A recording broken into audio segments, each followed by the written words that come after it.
you don't like something, change it. If you don't like your job, quit. If you don't have enough time, stop watching TV. Life is simple. If you're looking for the love of your life, stop. They will be waiting for you when you start doing things you love. Stop overanalyzing. Life is simple. If you don't like something, change it. If you don't like your job, quit. If you don't have enough time, stop watching TV. Life is simple. If you're looking for the love of your life, stop. They will be waiting for you when you start doing things you love. Stop overanalyzing. Life is simple.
Change it.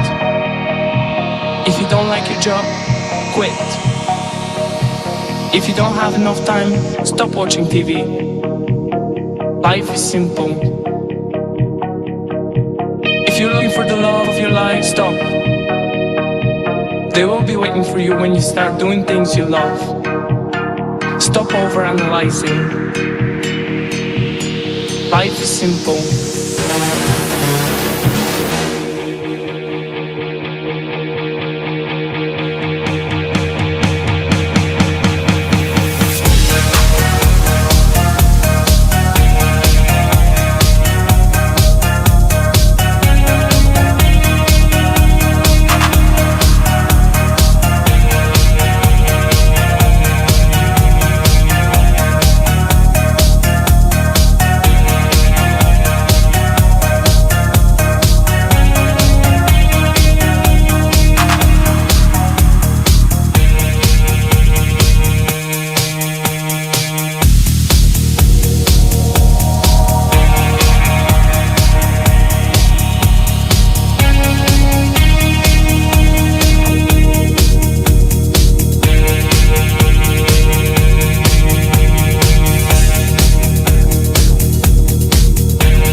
All right, all right.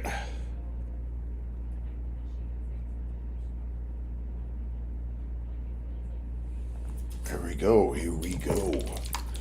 And no, I don't want you just to find a rando. I want my boy Pete.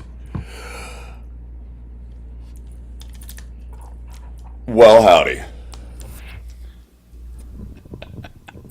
Ladies and gentlemen, boys and girls, children of all ages, it is Tuesday. Tuesday. What happens when the unstoppable force meets the immovable ginger? Tuesday, 8 p.m. Pacific, 11 p.m. Eastern. That's right, folks. We're about to find out. I'm my boy Pete here in Southern California, and my co-host is The unstoppable, unmovable lump on a log ginger from Brooklyn, New York. the amount of times that I've mumbled that under my breath about you. What's happening, John? You take a good thing, you run it back, you run it over. How you been, man? How you been? I've been great. I was doing the research for the show today, and I used the same template, so I was deleting everything from last week, and I giggled to myself so much about our serious segment. It's like I got noise complaints from people. Why? What Like are you talking about? Last week's? yeah, last week's serious segment. The faculty rules of the Bruces. John. Taking a good thing, running it back. Hey, folks, do you remember how funny I was last week? I just want to bring that up and set the stage. And I forgot.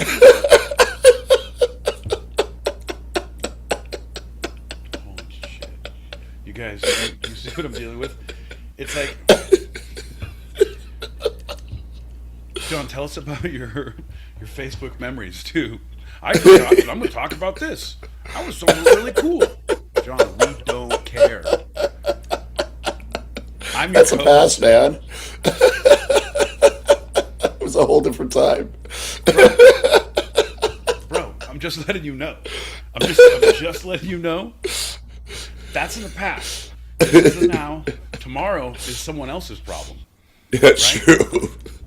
So you got to live in the now. Don't talk about who you was and what you could have done. Tomorrow I'm going to shut the fuck up, John. Right now you're going to raise your glass. You're going to lower your expectations. Just You're like going to start on a good note, okay? Okay. All right, Okay. here's to you, buddy. Cheers. It's to Bink, you, bink, buddy. bink. Good cow.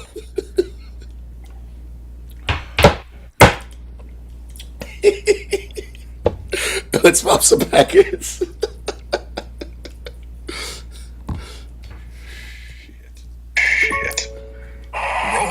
Round through.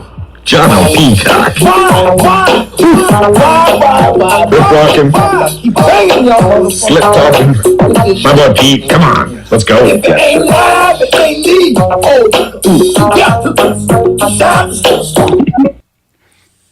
Fool! Say it with your chest now. I almost blocked you, Dub. it was a sticky finger. It was maybe fucking a little mental. Words for both of you. No diggity. No doubt.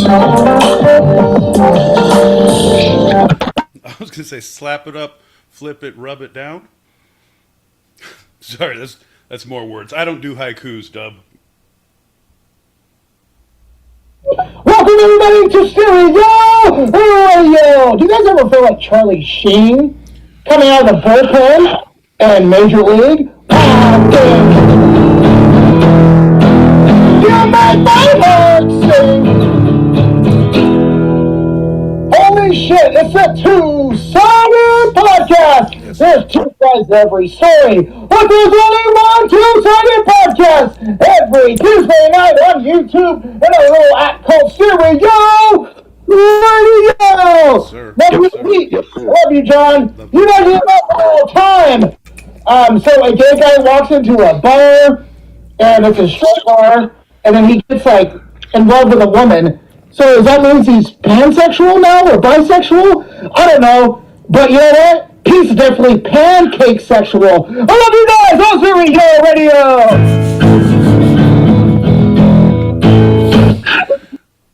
Just because I prefer syrup, Greg. That's some bullshit. A lot of people use jelly. John, I don't like the idea of you giggling to yourself at all. Not even a little bit. As you were. You know, I'm a peaceful guy by nature. I'm gonna swat John Peacock right now. What? Yeah. Here we go. I'm saying, ain't no mountain high enough, dub. Ain't no levels low enough that I won't stoop to fucking teach John a lesson. It was that old, oldie but a goodie. If you hum a few bars, I'm sure I can dance along. Well, speaking of dancing along, well, howdy.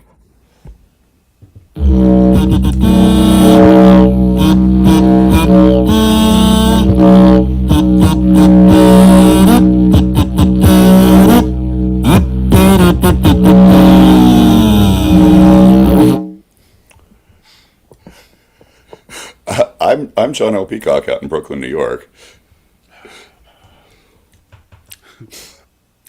I'm my boy Pete in Southern California.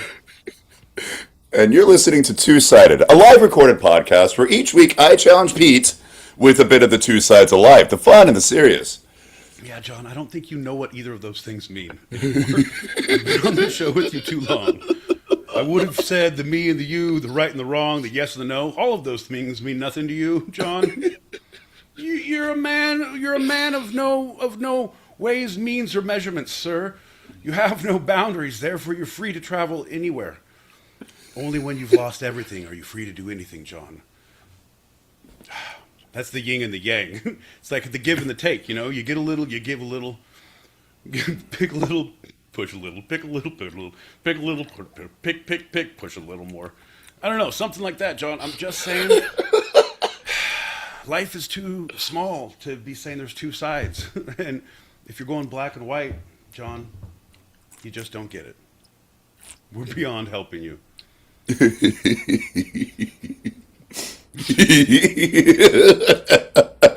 That's going to be my insert on the coffee table book I write. It's two sides. We're beyond helping you. We're beyond helping you. If you're reading this, it is too late. My boy Pete, let's hope it's not too late. Because I want to just start with a general check-in. My boy Pete, how are you feeling? Oof, John. Good. Just fine. Just fine. Can't get me down. It's one of can't get me down. As long as I as long as I say it. Can't get me down. Can you You are not hurting me. That will not destroy me. No, you're gonna go cry in the car.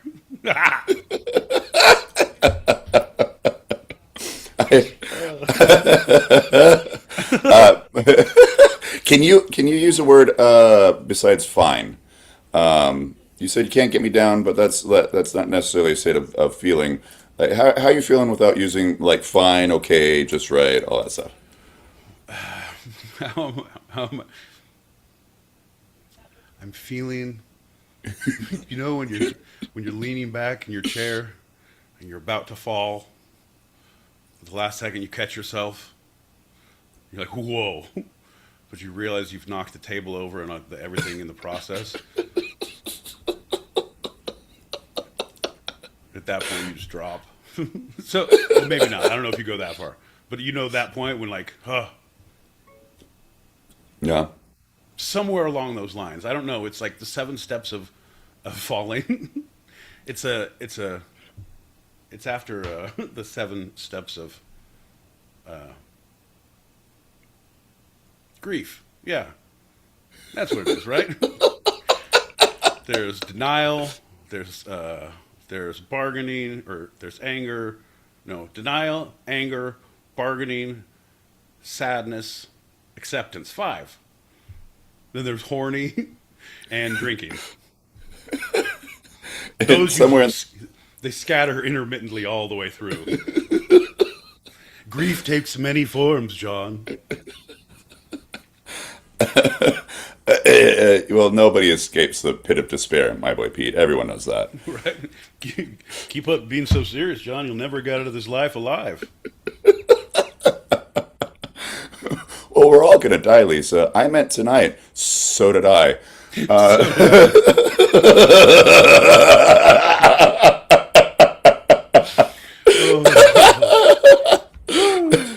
Speaking of dying tonight, we got a couple of packets of pop, and we're gonna move on.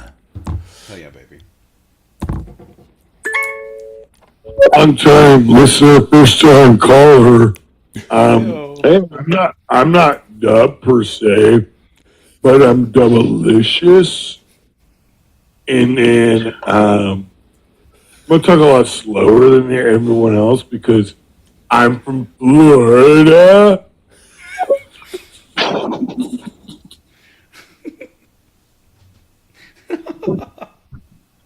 Oh. So, John, I know you're in Brooklyn, but how's the vibes out there with the Knicks? That's an outpouring. It's crazy, man. All the fanfare and everything. And Jalen Brunson just took the whole team on his back and won the championship. I always want to go to New York. I've never been there. I'm a Jets fan. Well, Jets are in New Jersey, not New York, but, whatever. But, yeah, how's it going over there? And Pete, what's up, bro? What's It's good to see you, man. It's always a good Tuesday night. Why is Tuesday the best night of the week now? Why? Because you guys have a good podcast? Finally, a good podcast is not bullshit? Wow, okay, all right. Like and subscribe, everybody. Guys, give these guys a fucking shout out. Hell yeah. Blow them up, share them. Hell yeah, there you go. More people need to hear you guys. More gingers and more whatever Pete is. There you go. Just saying, there's nothing like a podcast watching two idiots get drunk slowly but surely, like a train wreck that's going to happen. It's like winning. I don't know, man. I was banging 7-gram rocks and finishing them because that's how I roll. I have one speed. I have one gear. Go. Because I'm me. I'm different. I just have a different constitution. I have a different brain. I have a different heart. I have a different, I got tiger blood, man. I'm too smart to blink, and I cured my brain. That's epic. The run I was on made Sinatra, Flynn, Jagger, Richards, all of them just look like, droopy-eyed, armless children. I expose people to magic. I expose them to something they're never otherwise going to see in their boring, normal lives. And I gave that to them. I may forget about them tomorrow, but they'll live with that memory for the rest of their lives, and that's a gift. Hell yeah, John. It's weird. Charlie Sheen and I share a lot of the same ideas. I'm just saying, he has good ideas. Let him talk. Let the guy do some blow and talk, you guys. Let's not fucking step on toes and point fingers. First of all, my boy Pete, don't ever touch my girlfriend again. Oops. Don't ever hang out with my girlfriend again. You know who I'm talking about. I don't have to mention any name. And second of all, Greg, I love you, but fuck you, you piece of shit. Play me a song and make me feel happy. Dub, why are you a goddamn thesaurus of this? Of music? Of the thesaurus. 7 steps of falling, you mean, there's only 2. 1, you're standing up, and 2, you're on the ground. Oh, hell no. Where does 7 come from? Bro. You're falling or you're standing? No. The whole thing is there's a whole process. That's like if you're blacking out. If you're falling, you're grabbing onto shit. Everything's in slow motion. You try to save your cocktail. Your cigarette burns someone on the way down. The dog moves out of the way. You try to kick it, but then tweak your knee. Fucking grab a kid's chair, pull him down with you, burn him with the cigarette too. Then you're on the ground. You would be just fine, Greg. What the hell? I thought I had some respect for you, but you're a Jets fan. Oh, I got you what's his name? Aaron, what's his name when he was in the Jets? Aaron Rodgers. Joe Namath. Yeah, so buy that card off me because no one else wants it. Start talking sports, man. People get heated, John. It's true. It's true. Start talking about the steps and falling. People have opinions.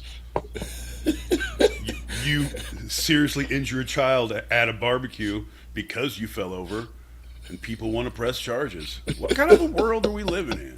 How about we all just take a step back and calm the fuck down, okay? You got 2 more kids. You talk about how to fall. Someone's like, "Hold my beer. I'll show you how to fall." Man, a little known fact: the Jets were originally called the Titans, but they had a couple airports in New York, and they're like, "Yeah, that'd be cool." So they renamed them the Jets. Little known fact. It was actually called footballs because we used both of our feet, but then they said it's just one.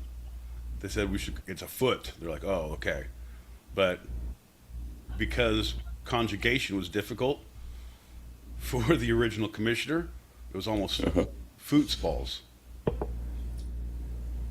Did not know that. Yeah, little known fact. Yeah. Well, the more you know, or in our case, the less you know. That's going to bring us to our first giggling to yourself round. Jesus, John, you can't name things after yourself. You don't get to say things and then like I like to do it because it makes people mad and then name a round after it. Do you understand how human connection and interaction works? Not only are you driving a wedge between us, you're driving a wedge between us and the community. I hope you're happy. Well, anyone knows that the first giggling to yourself round is always a standard Q&A. My boy Pete, are you ready for the questions? Hey, to everyone out there, I'm sorry for this. I would say we brought it on ourselves, but it's just who John is. Yeah, I think we're ready, John. First question, my boy Pete. Who's your favorite alien? Alf. That's a good freaking answer. Yeah, I'll take that. 100%. Second question, my boy Pete. If you were an alien, where would you be from? Melmac. Oh, you're just going hard in the paint, aren't you? John, when you see something you love, why go for anything else? Why try anything else? Just stick with what you know and love. Why ask why? Try Bud Melmac. Explain Melmac. Like, what does Melmac look like to you? To me, it's a civilized place with industrial segments, but those are just mainly for cat breeding, for the lovely restaurants and all the nightclubs that serve the delicacies of the feline species. Mm-hmm. A lot of good entertainment, a lot of fun times, a lot of fast living. Do they have like certain like vintages for cat wine? They don't age the same. Like once you go over like probably at 2 years, they get a little gamey on the bad side. Ooh, sir, this one purrs a little too well, if you know what I mean. This leads directly into my next question, my boy Pete. If you had an alien pet, what would it be? You'd think cat, John. I wouldn't do that because too tempting, Someone's gonna eat it. right? It would be a human. Good answer.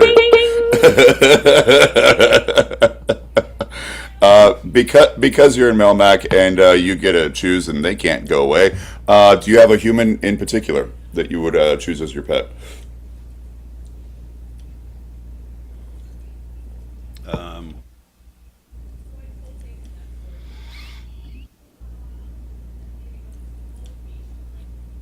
gonna have to go with I think I'm trying to think of the most likable person. Like, who do you want to hang out with the most all the time? Me. Terry Crews. He's so nice and so personable. On AGT, he's doing 100 chefs right now. John, just a great guy. But I don't want to take him away. I don't want to take him away for his family. Can his family come? No, okay. I mean, no. Let's go. We're going to go. All right. John Cena. Final answer. Seems like a really fun dude. Final question of this round, my boy Pete. Who's your least favorite alien?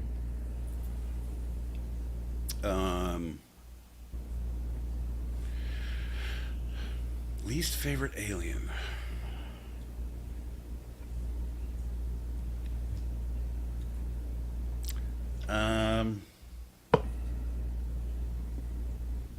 You know what? I'm going to go with Marvin the Martian. I think kind of a dick. Don't like his voice. A little too quick to pull out the ray gun. You know. Let's talk it out, Marvin.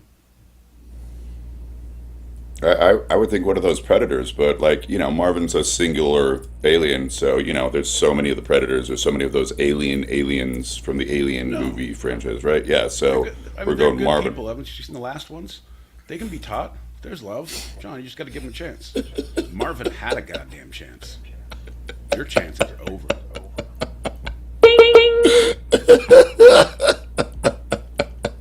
That's fantastic. People have opinions. We have shots. Here's to you, my boy Pete. Bink, bink, bink. Bagow.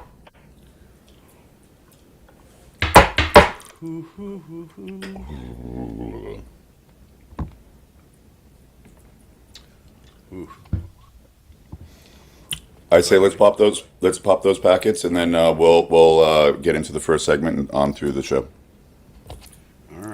All right. We don't have to use all of our time they give us. You don't have to do all the time on these messages. Quick and enough. The hell you dropping down and following around kids and dogs and cigarettes and alcohol?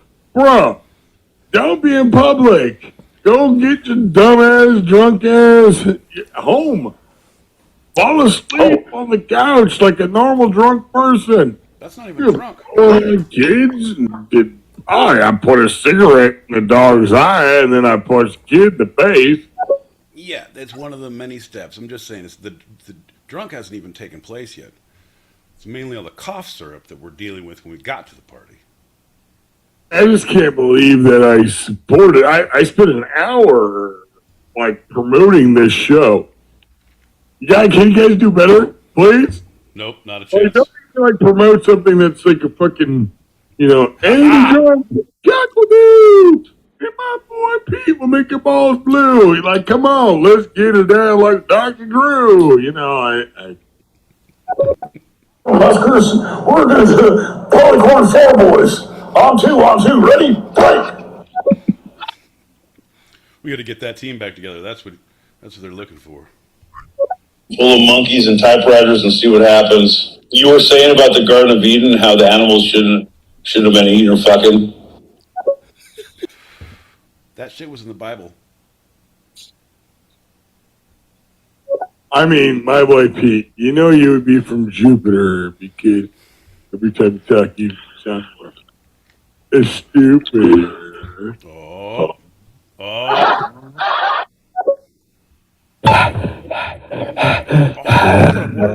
I love you guys. You guys, give it up. Give it up. Hell yeah. What up, Worm? Love you, bud. Well, my name is Alf, and I'm stuck on Earth. I can't get back to my place of birth. Making the best of a bad situation. Think of it as an extended vacation. Yeah! No, I didn't come here looking for trouble. I'm just here doing the alien shuffle. Such a troubled show, John. That's what made, I think, the best 80s shows. If there's a lot of turmoil, angst, drugs and sex going on behind the scenes. Yeah. Big. I think that was part of the magic of the 80s. Well, speaking of the magic of the 80s, we're going to not talk about the 80s at all. But we are going to talk about aliens. We're going to talk about Ziggy Stardust. God damn it, John. All right. All right, John. We're going to talk about aliens. Okay, perfect. One of the Predators, that asshole Marvin. Nope. All right, John, take it away. Lead us down the path that sucks. Look at these things. Here's a box full of donuts. Oh no, there's no donuts in here. It's just a bunch of writing stuff and drugs that no one can have. Bait and switch, John. Your whole entire demeanor and mannerisms and show style and writing style is your old bait and switch. You just fucking live for the bait and switch, my friend. Aliens. Here's to aliens. And you too, Ziggy Stardust. He's a star man. You're the worst. And he's the worst one of them. Look how. Well, Ziggy first arrives on Earth after Earth is announced to have 5 years left. His first performance was complete devastated. We spent most of our days wandering around looking for bowling alleys and beers, eh? Oh. Sorry. I thought you were going into Strange Brew. Go. Oh man, I gotta go pee. I gotta go pee so bad. Hey, can you hold it? You think you can? Really gotta whiz.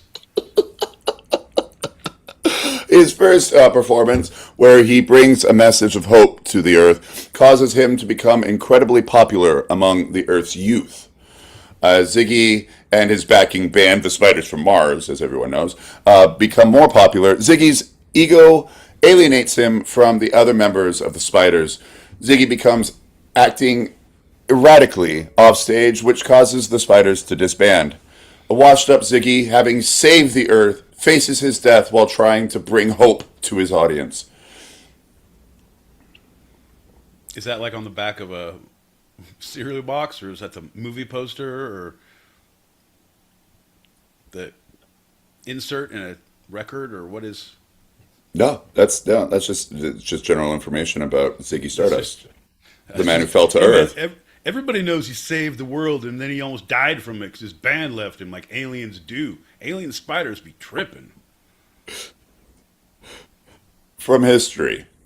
On February 10th, 1972, a relatively minor rocker named David Bowie debuts his spaceman character Ziggy Stardust during a concert at Greater London's Toby Jug Pub. It's one of those events that virtually nobody witnessed, but many wish they had. Yeah, those events usually, like, what were some of the venues? Like, they only have like 60 people, but 150,000 people said they saw it. Oh, I was there. Oh, like the first time the Ramones played at CBGB's or Right. Talking Heads, Right, or right. even yeah, right, yeah. It's like that. I went to that venue before it closed down. It's if you pack them in, because they probably did, because they were pretty punk. 150 people, and those special moments, Blondie, the ones who are like, oh, that's the first time anyone ever saw them. Sure, you were there, 100%. You were totally there. No, I was working the door. No, Yeah. totally. I just puked in the alley, and I just stumbled in to wash my face. No, totally, I was there. If I tell more details, they'll totally believe me.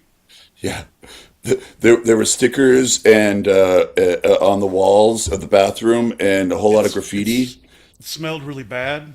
Yeah, that'll get them. Like body sweat and failure. Nice. There was a hole in the wall of one of the bathroom stalls, and there were drugs in it. It was cool, man. I don't think those were drugs, John. I think you were in the wrong bathroom, my friend. was a hole in one of the stalls, and they were directed. Drugs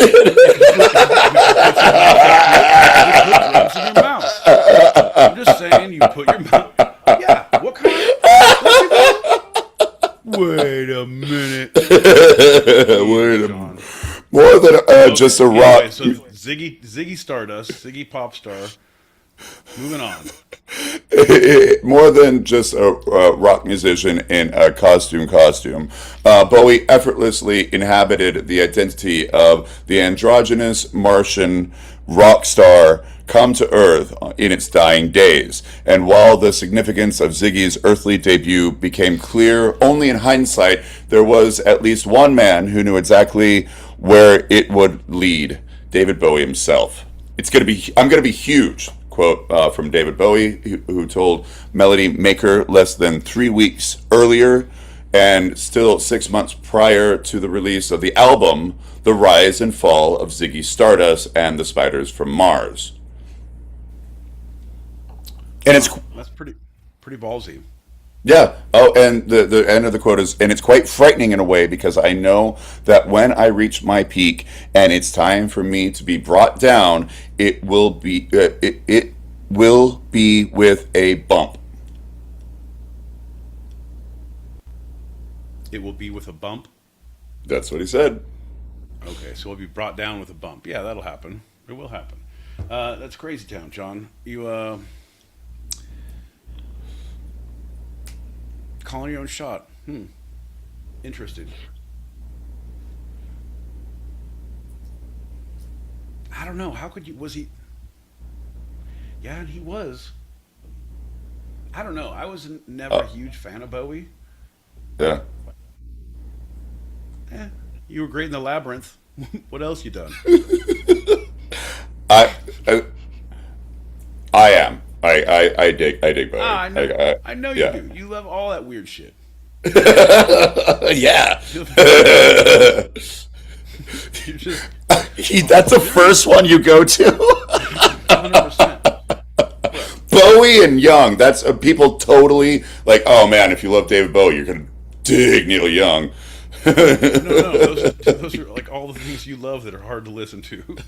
Oh, John knows the best jazz flutists. We got to go to this really nice pub downtown. Sometimes they let me get up on stage and play my didgeridoo. It's a jazz-do. Jazz-do, as we call it there. Yeah, but my boy Pete, it's a flautist, not a flutist. Flautist, come on. Be respectful. So Bowie has credited two men with serving as his inspiration for creating Ziggy Stardust. One was the man he met and spoke with after his first Velvet Underground concert, and took to be Lou Reed, but who was in fact Reed's replacement in pioneering experimental glam rock band. We've all done some experimenting from time to time. It doesn't mean anything. We can still play other music if we want to. It's just a phase.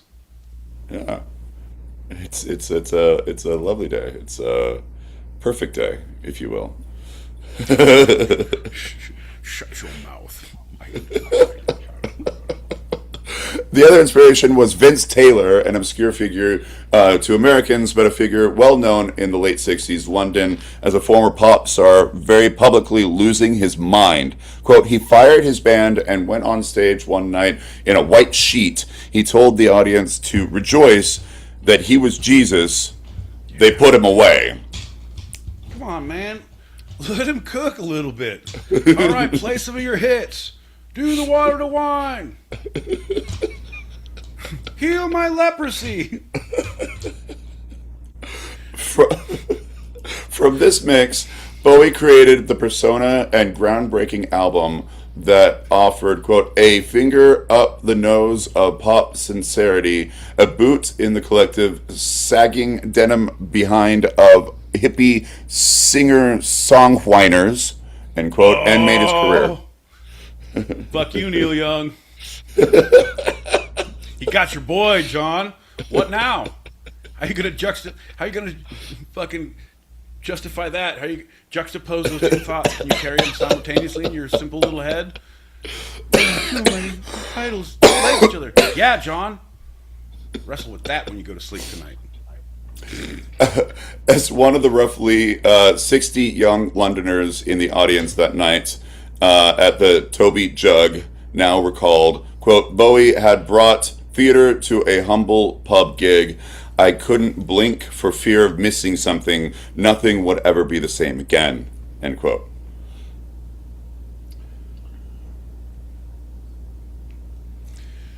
That's pretty cool. All right. If you know you're at a moment like that, if you can sense it, the palpable electricity. Well, like you said, even with Bowie, he like he Babe Ruthed his shot. He was like, "This is going to happen. I'm pointing over there. It's going to happen there, and it's going to be crazy." And he was right. He like that. That was right. That's brought him into superstardom, and he started to change rock and pop culture, and kind of in a little way, culture in general in the Western Hemisphere, namely the United States and the UK, and Europe. Okay, the Western Hemisphere, whatever. What else you got up there in that Western Hemisphere, John? He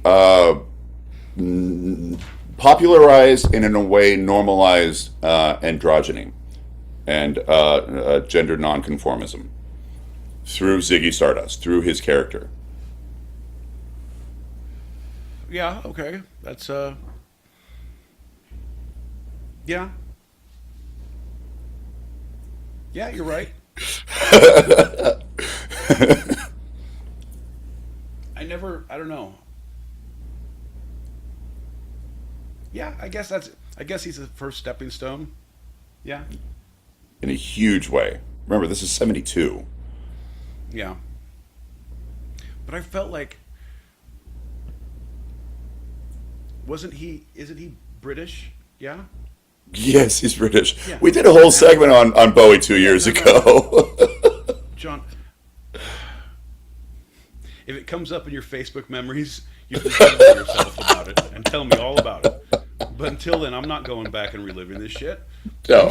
I'm letting you know. When he came out, I thought like, oh yeah, that's how all British people are. Like, and they all wear weird makeup and have weird outfits and talk with an accent. That's just normal. Yeah, like the Beatles in their suits and, like Mick Jagger doing the chicken walk. And people were like, oh, that's sexy. Yeah, exactly. It was the same thing as Mick Jagger. It's like, oh, same kind of makeup. You're all kind of like weird heroin chic. Like, okay. So that's how it is in Liverpool. It's such a perfect day. Lou. Anyway, so the album was released June of 1972 to near unanimous critical acclaim. Up until that point in his career, Bowie was known for experimenting with fashion and gender bending while performing and during interviews. But he brought it to the next level with Ziggy. To the next level, like where he made investments and bought homes, started a family, catfished a man who already had 2 kids, became a mother, and then boom, album 2, I'd ruined their lives. Is that the next level you're talking about? Well, up until this point, his visual aesthetics mostly comprised of wearing contemporary women's dresses, such as on the cover of The Man Who Sold the World and Hunky Dory, which he swaps for fiery red hair, skin-tight bodysuits with large shoulder pads, and exotic makeup to make him seem otherworldly. This culminates in a well-defined visual representation of the character and themes of the record before you even press play. You see that right away. You think to yourself, those goddamn Brits are at it again. With their accents and their funny clothes and makeup. Yeah. Their modern dresses, and I guess now we're doing bodysuits. One-upsmanship. Good on you, Brit. So he went on tour between 71 and 73 to promote the record, culminating in a grandiose final performance, which was recorded and released as Ziggy Stardust and the Spiders from Mars, the motion picture. Okay. That was released in '75. His final performance as Ziggy Stardust was that performance in '73, and he moved on from Ziggy and personified other characters and went general with where he was going with this grandioseness and gender bending androgyny and glam rock. Glam rock is really kind of coined through him in a way. Okay. Not a big Yeah. fan of glam rock. Like a little, it's like, okay. There's a time and a place. It's all too loud.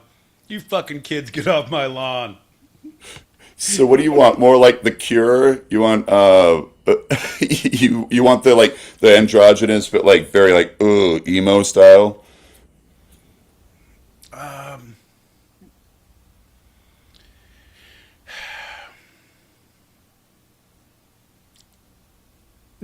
no. No, Question mark. I didn't say I didn't want. I had no. That was not a comment on how I want my androgyny, John. That was a comment on glam rock. Fucking serve your androgyny any way you like. That's your androgyny. I will not speak to your way of life, but your music choices, I will fucking talk about. All right. Well, where are you at with Boy George Not a big fan.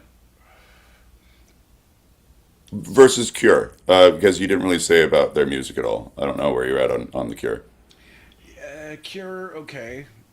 Like, I not my again, See, not my cup of tea. as a fan of EDM, I thought that you would really dig The Cure because they have so many songs that maybe 45 seconds to a minute and a half. There's no lyrics, and it's just a build of a really good build of music where they're just adding on with instruments, but very EDM style. See, maybe I haven't. Well, no, I'm sure I did. I went to one of their concerts at the Hollywood Bowl a few years ago. Maybe like 8 years ago, 9? No, probably longer than that. Shit. 20. I took the no, not that long. I took the old ball and chain. Oh yeah. Oh, that's why. You have connections to that. It was yeah. Well, yeah. I was there. I probably tuned out a lot of the stuff. I don't know, man. I'm just gonna black out for a while. There was a whole group of people that we went with. It was, it was a fun time, but I was like, oof. The No, like you. This is not about my androgyny choices. I love it. I love Boy George. I love how Boy George looks. I love how Ziggy looks, or didn't they look, or did who, whatever. That's great. Their music, on the other hand, Bowie's fine. Boy George, not as much. The Cure, probably the least. Robert Wilson, Robert Smith. I mean, it's great. Sorry. I like all of them.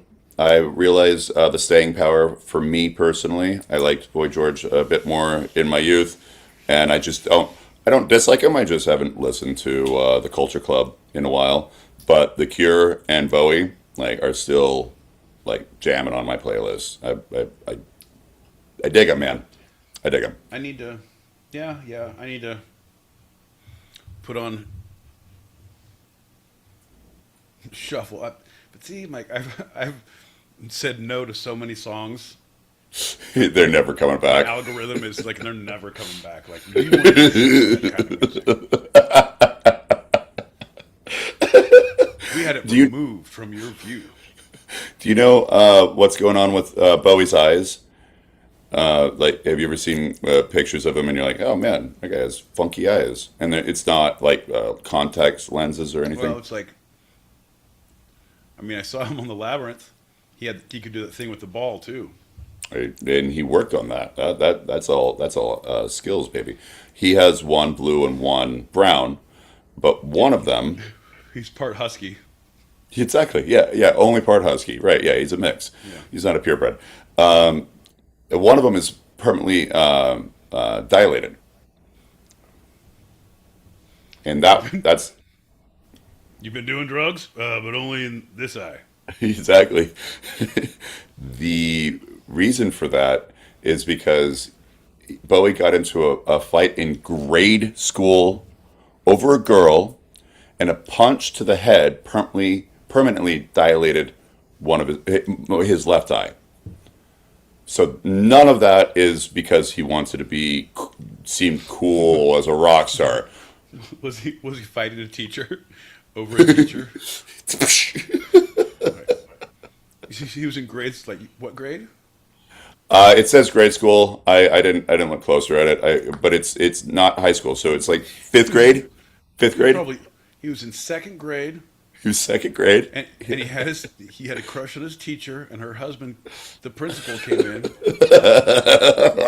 and he said, "Get your hands off my lady friend." And he said, "You won't get the principal's dick," and the principal punched him in the left eye socket. Like, kiddo. The album, and actually, this is what you should do, my boy Pete, because you can't do the shuffle. Sorry, the shuffle, because your algorithm and all that. Just listen to the rise and fall of Ziggy Stardust. The album has some of the bigger songs that you'll know. And after Ziggy Stardust, the song, which is later in the album, after Lady Stardust, there's a After Lady beautiful. Stardust, eat about 2 grams of mushrooms, That's right. get some water, put your headphones back on, close your eyes, hit play. Yep. Yeah. Take the needle off the record just for a little bit, and then put it back on and let it flow, baby. Take the needle out, put it back in. Let it flow, baby. After Ziggy Stardust is Suffragette City, which in context shows that Ziggy himself is the band broke up. He's despondent. He's going into a whole lot of a life of sex and drugs and a little bit of rock and roll. But the wham bam, thank you, ma'am, is Ziggy just getting one after the other, and then it ends with rock and roll suicide. And so the album itself is the rise and fall of Ziggy Stardust. That's why I'm saying don't listen to songs on shuffle. Listen to the album itself. Oh, it's a progression. It's like a playlist. Yes, before playlists happened. No, John. Playlists have been in our hearts forever. Et tu, Peacock? That's what Caesar said when they slipped him a playlist. It said, Dead Man Walking. Oh, no, it's all the hits.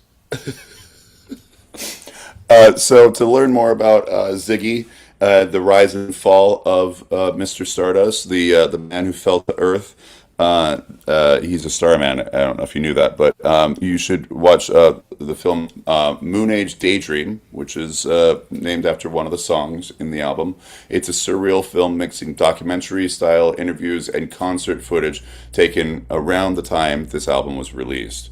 And it, along with just seeing the concert of Ziggy Stardust and the Spiders from Mars, the motion picture, will give you a real sense of who this alien was named Ziggy Stardust. Seems like a lot of homework, John. Seems like a lot of homework. First, I got to listen to an album, unshuffled. Then I got to watch a movie about some spiders. And is there a third movie? I kind of blanked that out. Moon Age Stardust, yeah, of course. Yeah, third one. Because I was Daydream. thinking, it was like you like it gives you you know what? I recommend a movie to you. They Will Kill You. It's out on HBO now. It's great. It's super John Wick, but it's kind of like a over the top meets a slasher hostile kind of feel. Great vibes, lots of killing with a twist. It'll give you a real sense of who they are. All right. Well, let's cheers to the all those. All our upcoming homework. Cheers to homework. Cheers to homework, John. Bing, bing, bing. The cow.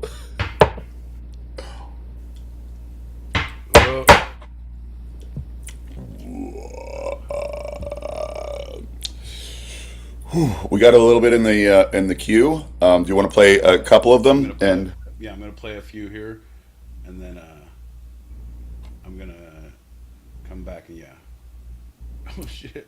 Jesus, okay. Jesus, okay. Yeah, we'll play a couple. Here we go. Ready? R.I.P. Kate, Anne, oh my gosh, the mom from Alf, she just passed away a couple days ago. Yeah. They all passed away except for the daughter. Yeah. Really?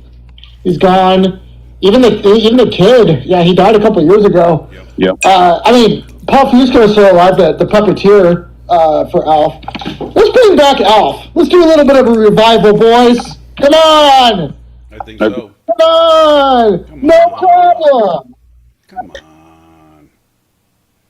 Can you show me how to masturbate? Easy. Techniques. Way easy. You're really good at the big. There's a Starman. He's waiting in the sky.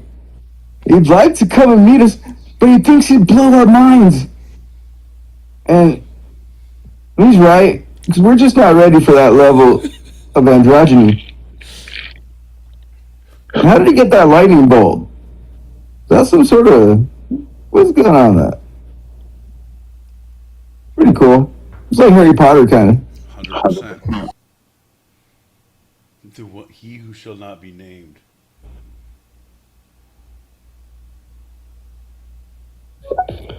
I don't know, John, if you've ever seen, was it Beside Bowie, the Mick Ronson story? What a creative genius Mick Ronson was, and he was so instrumental literally instrumental in the Ziggy Stardust album. Such a great talent, such a terrible loss. Now, just listening to Elf outside of the show, is that the dad? The dad did the same voice? Like, the dad on the show was Elf? No. No, it seems a little bit too close. And by the way, Ron, come over here and give me a kiss.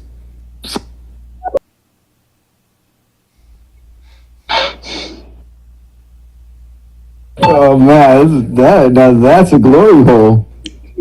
I'll put my mouth on that any day. So, the drugs come after or before the penis? See, the drugs are in the penis. That's what we convinced John. The drugs are in the penis. Or if that doesn't work, you tell him the antidote is in there. Everybody's been poisoned. The only way to get the antidote is to suck these dicks. Oh, was that a little too on the nose, John? Sorry. It's to get the drugs through the hole. Perfect. You guys like usually sit in the bathroom when you do the show? Is that's the time you get away from everyone. Like, hey, honey, every Tuesday I'm taking a shit in the bathroom. I want to come in because my boy P or John Peacock might smell something stinky. What is it about our show, John, that inspires so much masturbation and toilet humor? And you're the one who brought the glory hole in this situation, John. Yeah, you call it a medical tunnel.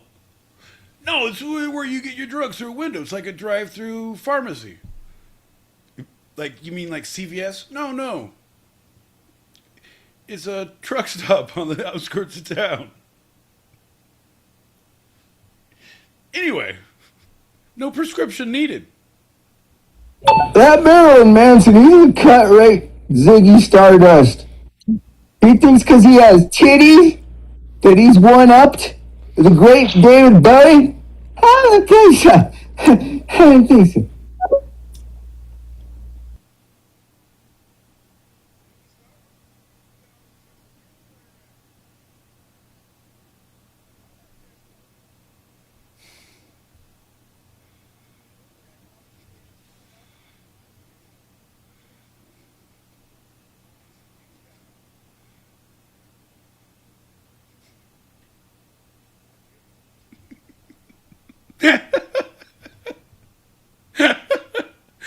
You turned it right around. It's not gay if they suck your dick. Right? Perfect.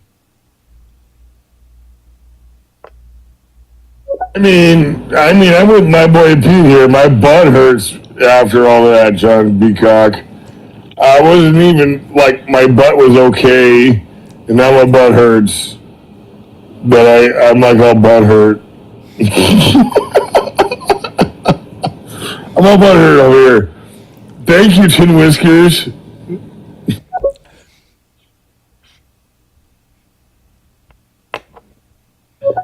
Yeah, they don't make music quite like they used to back in the day, or is that just the way we think? I don't really know anymore. But yeah, the Starman, good stuff. I like the Cure. Boys Don't Cry. Of course, my forte is pop punk, and still some bands around, a little bit here and there. There's a band called The Paradox. It's actually they're all African American, and these guys sound like something from like 2001 or 2002 pop punk. They're just phenomenal. So you know what? They're newer. They're like in the early 20s or whatever. So you never know. Music can keep going, stay alive. Just gotta bring it on to the next generation, gentlemen. Yep. Yep. Just gotta lean in.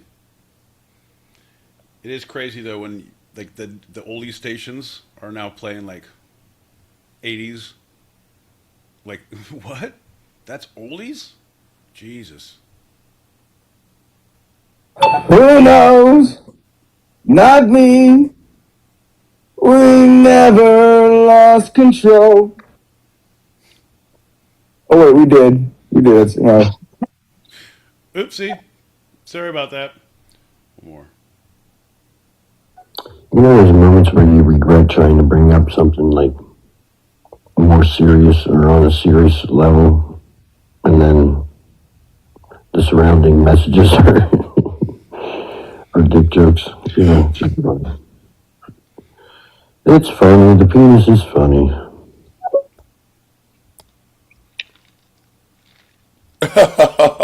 That it is.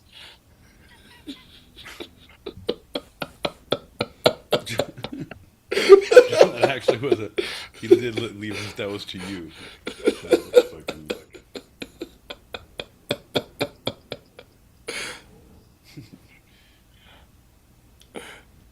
Cheers, buddy. All right. Can you hear it if I play a message? Can you hear it? Yeah, I can go one more. I was gonna say because I wanted to. He left a good message for you to respond to. I feel bad.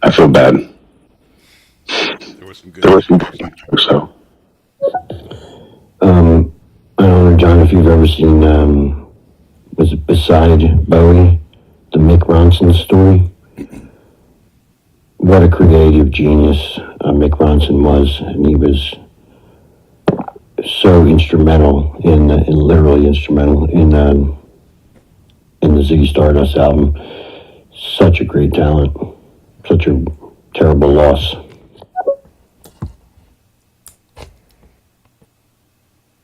Yeah, I have not seen it. Beside Bowie, I'm actually writing it down. It's like a 20, what was it, 20 feet from stardom? 20 feet from the spotlight? Yeah. 20 feet from fame. 20, Yeah. 20 feet. 20 feet under. You know what I'm talking about, though, right? The documentary? Yeah. It's 6 feet and then some. Wait. No, do you actually know what I'm talking about? Yeah, 20 flew over the cuckoo's nest. Yeah, That's right. Yeah, one flew east, one flew west, 20 flew over the cuckoo's nest. yeah, exactly. Here, let's do a shot. Okay, let's do a Come on, shot. bud. Here, cheers. You know what I'm talking about, right? Bing, bing, bing. Macau. And that is definitely going to lead us into our next giggling to yourself round.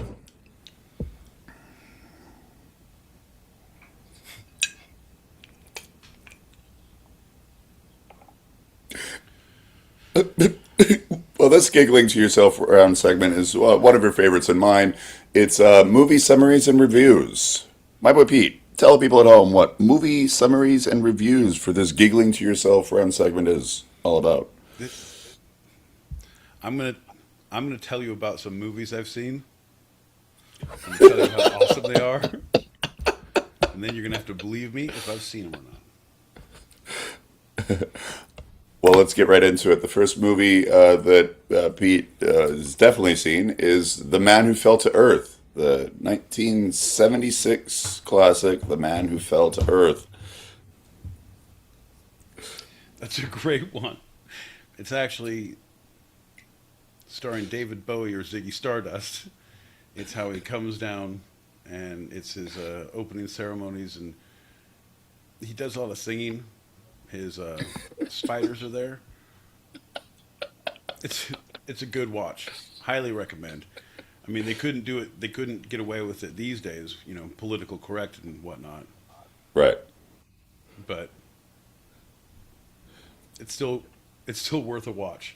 It really gives you a perspective of who they are. On that note, I didn't ask you because you said your least favorite alien was Marvin the Martian, and Ziggy and the spiders are from Mars.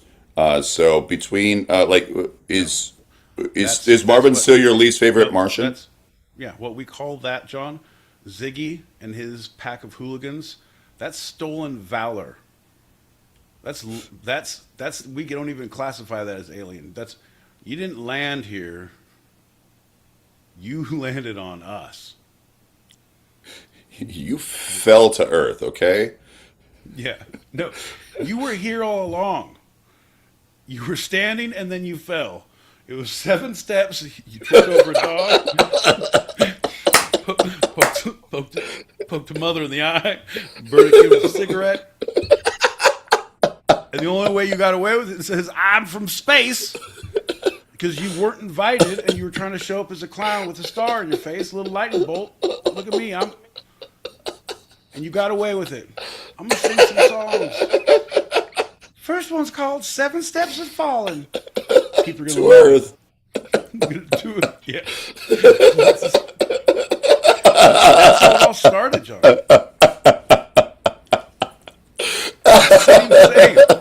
Same.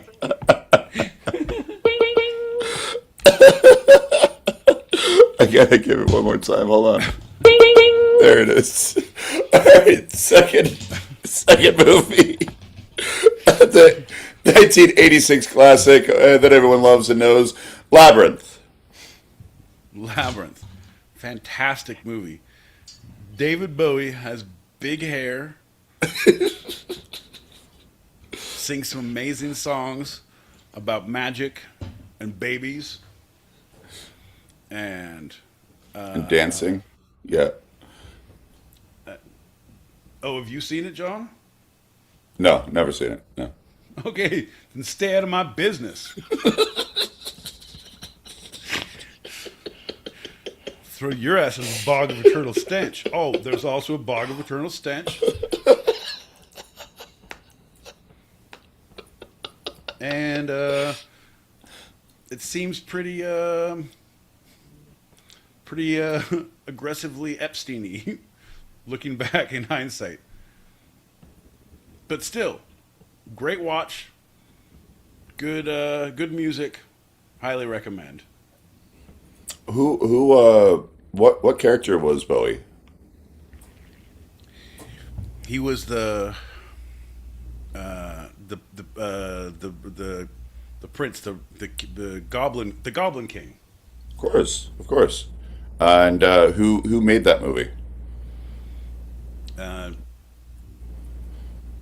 I think we all made it with our love and our hearts for Jim Henson's creations and everything that he did. It's 100%. All right. Next one is the 2001 classic, new classic. Like the oldie stations. It's 2001, still a classic at this point. Zoolander.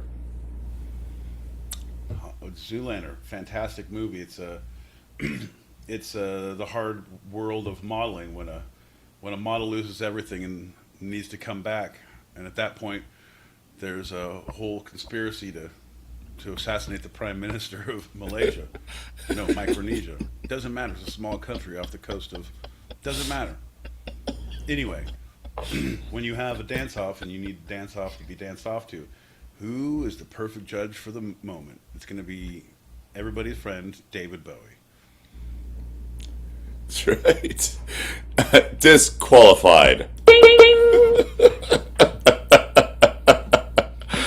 And the final movie is the 2006 new classic. 2006 is The Prestige.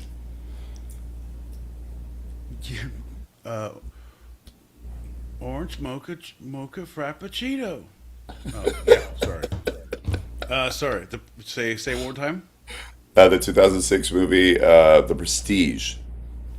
Ooh, The Prestige is a movie about magicians and magic and how one goes about pulling off the perfect magic trick and what it takes and what is lost and what one gives up along the way. And who is in that? None other than... Go ahead, John, take a guess. Hugh Jackson. That's right. Holy. I'm sorry. There's a drone outside my window, and I just need to close the drapes really quick. This is going to take 2 seconds. Sorry, this is actually happening. Nice. Take your camera with you. Take the camera. Let us see. Take your phone. Record your intrusion. Look at this, folks. Have you ever been home invaded? Well, here at the Two-Sided Pod, we try to home invade John at least once a trimester. Why? It keeps him on his toes and keeps him weary. Why weary? Because a scared peacock is an alert peacock. An alert peacock reads faster. Hey, John. Hey, that was fun. Anyway, The Prestige. Who was in it? Hugh Jackman. Jackman. That's right. Wolverine. Hugh Grant and Grant. Ulysses S. Yeah. We dug him up, brought him on over.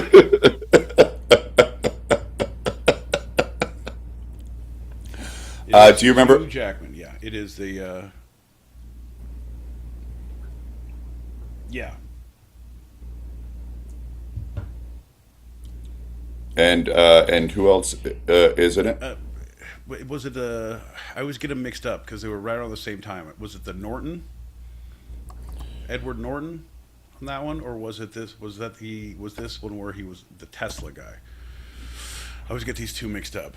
They had so many came out with magic things, and the Prestige, the... Illusionist is the other one you're thinking. Yeah, they came out right at the same time. They were similar in enough ways. Batman. Right. One had Batman and one had Wolverine. Right, exactly. And David Bowie in The Prestige played Tesla. Yep. That's right. He was Tesla to Wolverine's Alexander Graham Bell. No, I think he was Levi Strauss. No, I think he was actually Wolverine. I think he played Wolverine. Hugh Grant as Wolverine. Yeah. Crazy. What a world Hugh Grant. Hugh Grant as Wolverine, right? Yeah, it was not very popular, so they replaced him with another Hugh.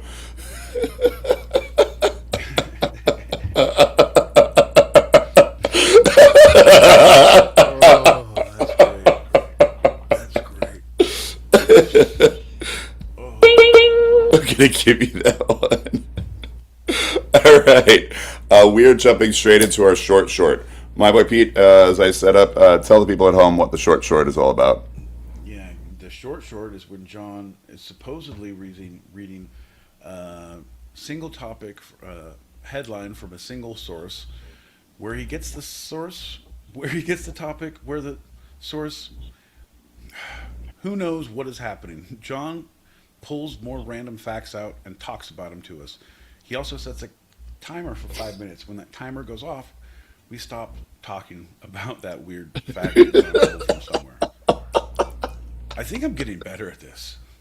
I think we should record one of these later ones in the episode. Yeah, nice. All right, folks. If you like what you heard, if you can't believe what you've seen, well, neither can we. And holy shit, hold on to your butts. It's the time for John's short shorts. John, start that timer and read that headline. All right. So the headline is the enhanced games funded by Donald T. Jr. were sad beyond imagination. Here we go.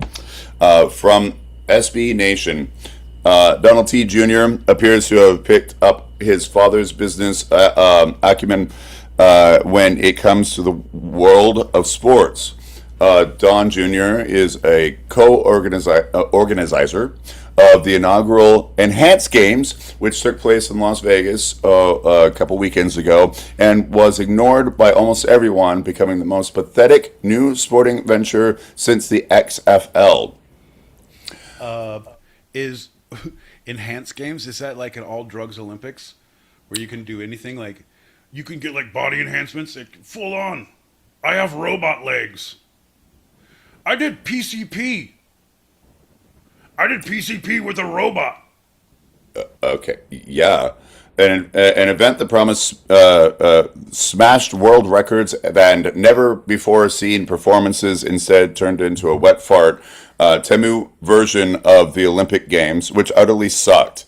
Don't just take my word for it, because the early returns on the event were so spectacularly bad that the stock price of Enhanced Group, parent company of the games, are in a free fall.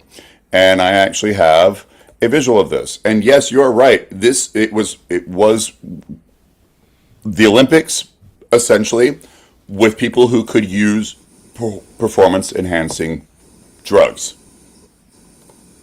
They could use drugs. Yeah.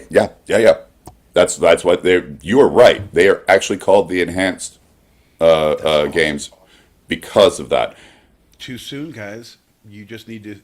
You need to take over all of the Olympics and say, sorry, there's no testing now. You don't get to do another one and start, because we're all for it. But not like this, guys.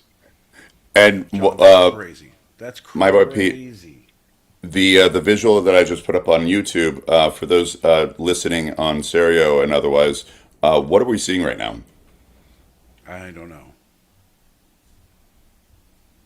It is the stock market prices of Enhanced Group Inc.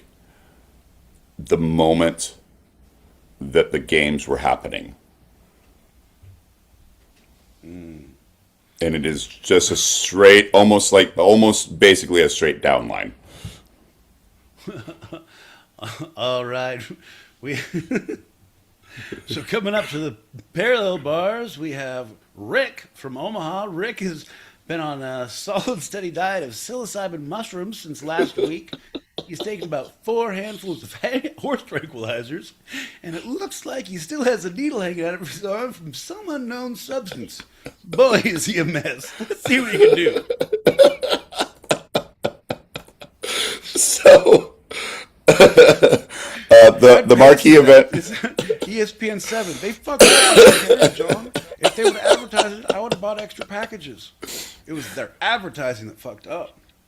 Yeah, the marquee event was set to be the men's 100 meter dash, in which Frank Curley, the bronze medal winner from the Paris Olympic Games, boasted that Usain Bolt's world record of a 9.58 would be, quote, destroyed by him running on performance enhancing drugs. Instead, he ran a hilariously low 9.97, slower than his time at the Olympic Games. After failing to destroy Bolt's record, he turned on his fellow competitors, saying they needed to up their game. That's right. You need to do more drugs, like me. Maybe we do all the drugs together. We put all the drugs in a big pile. We split it. How many do you want? 1, 2, 3, 4. There's 5 of us. We put all the drugs in one big pile, split it in 5 equal pieces. We all ingest all the drugs. We start running. How about that? Quote, they got to do better than that, Curley said in a post-race interview. They need to train a little harder, get their together a little bit more, and go a little harder some more. I think it might have been the drugs talking, if that one. It was around that time when the peyote began to take effect. It wasn't just on the track where things were sad. The pool saw Hunter Armstrong win the 50-meter backstroke as a non-enhanced athlete, tearing apart the entire premise for the games. Then retired Australian swimmer James Magnuson, who came out of retirement for the event, promised he would be juiced to the gills and break his own 100-meter freestyle record. He finished 2 seconds slower than his record mark. We had 3 horses drowned. The water polo. They were all juiced to the gills. We said, don't even have jockeys on them. Just let them get in there with sticks. Did you hear about these games? No, I didn't. I would have gone. Someone has to support him, John. No one else did. Man, my investments in this stock are plummeting. John. Well, that's something special. You know, it's good to see bad things happen to bad people. I'll feel a little better about that one, guys. You know what we should do? We should just let all the people who wanted to juice up, and then they'll be so much better. It's gonna be great. It's gonna be great. Let's juice a little up, my boy Pete, with a shot, and get into our final segment. If this was an Olympic game, we'd be coming in 4th.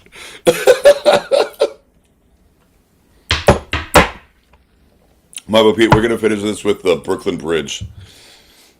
Okay, I'm aware of it. You know, it's over a body of water. Uh-huh. It connects Brooklyn to another place. Uh-huh. It's busy. It's jam-packed. All these are 100% true, yeah. If we want to stop the insurgency, we have to take the bridges out. I know that. Like Jeff and Bo? The whole family, John. We already got their dad. He's gone. So, yeah. Ooh, We're Jeff gonna and Bo. Lloyd, we got to dig him up for confirmation. They're wily son bitches.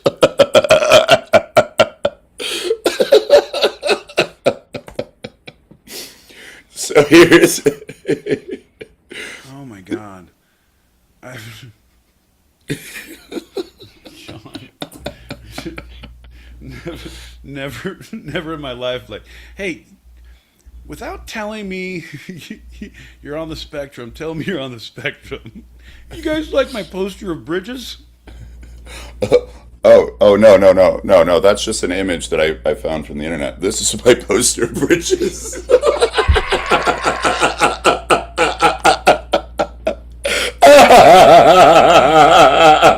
Of course, I'm doing a second of Brooklyn Bridge, guys. It's my 7th favorite bridge of all the bridges I know.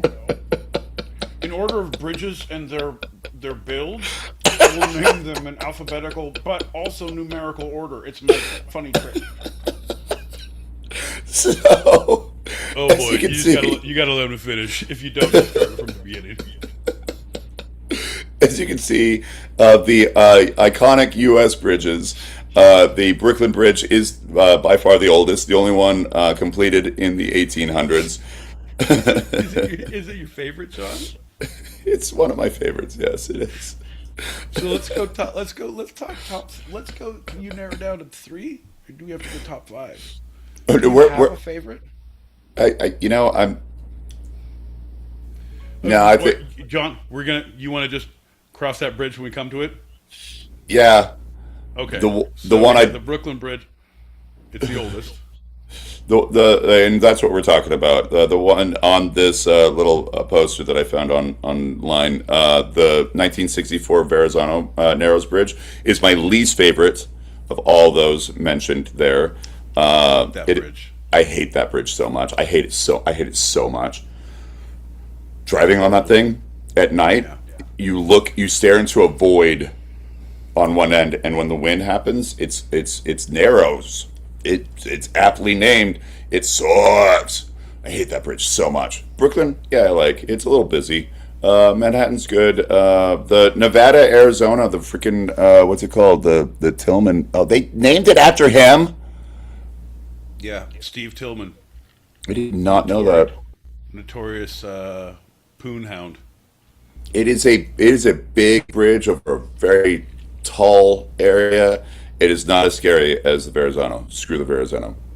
Oh, and the Michigan Bridge, 1957. That's the one that's the UP. It's the UP bridge that people keep on talking about. How it like waves back and forth. I've never been on that bridge. John? No, The sound of it?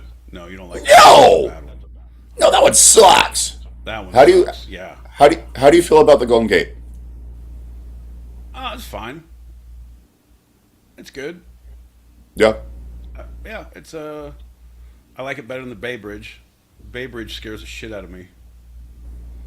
Why? What that has to, because now in my mind, anytime I'm on it, I just play the fucking picture of the earthquake when the thing went down, the car went over, like boom down through the thing, like fuck me. Oh yeah.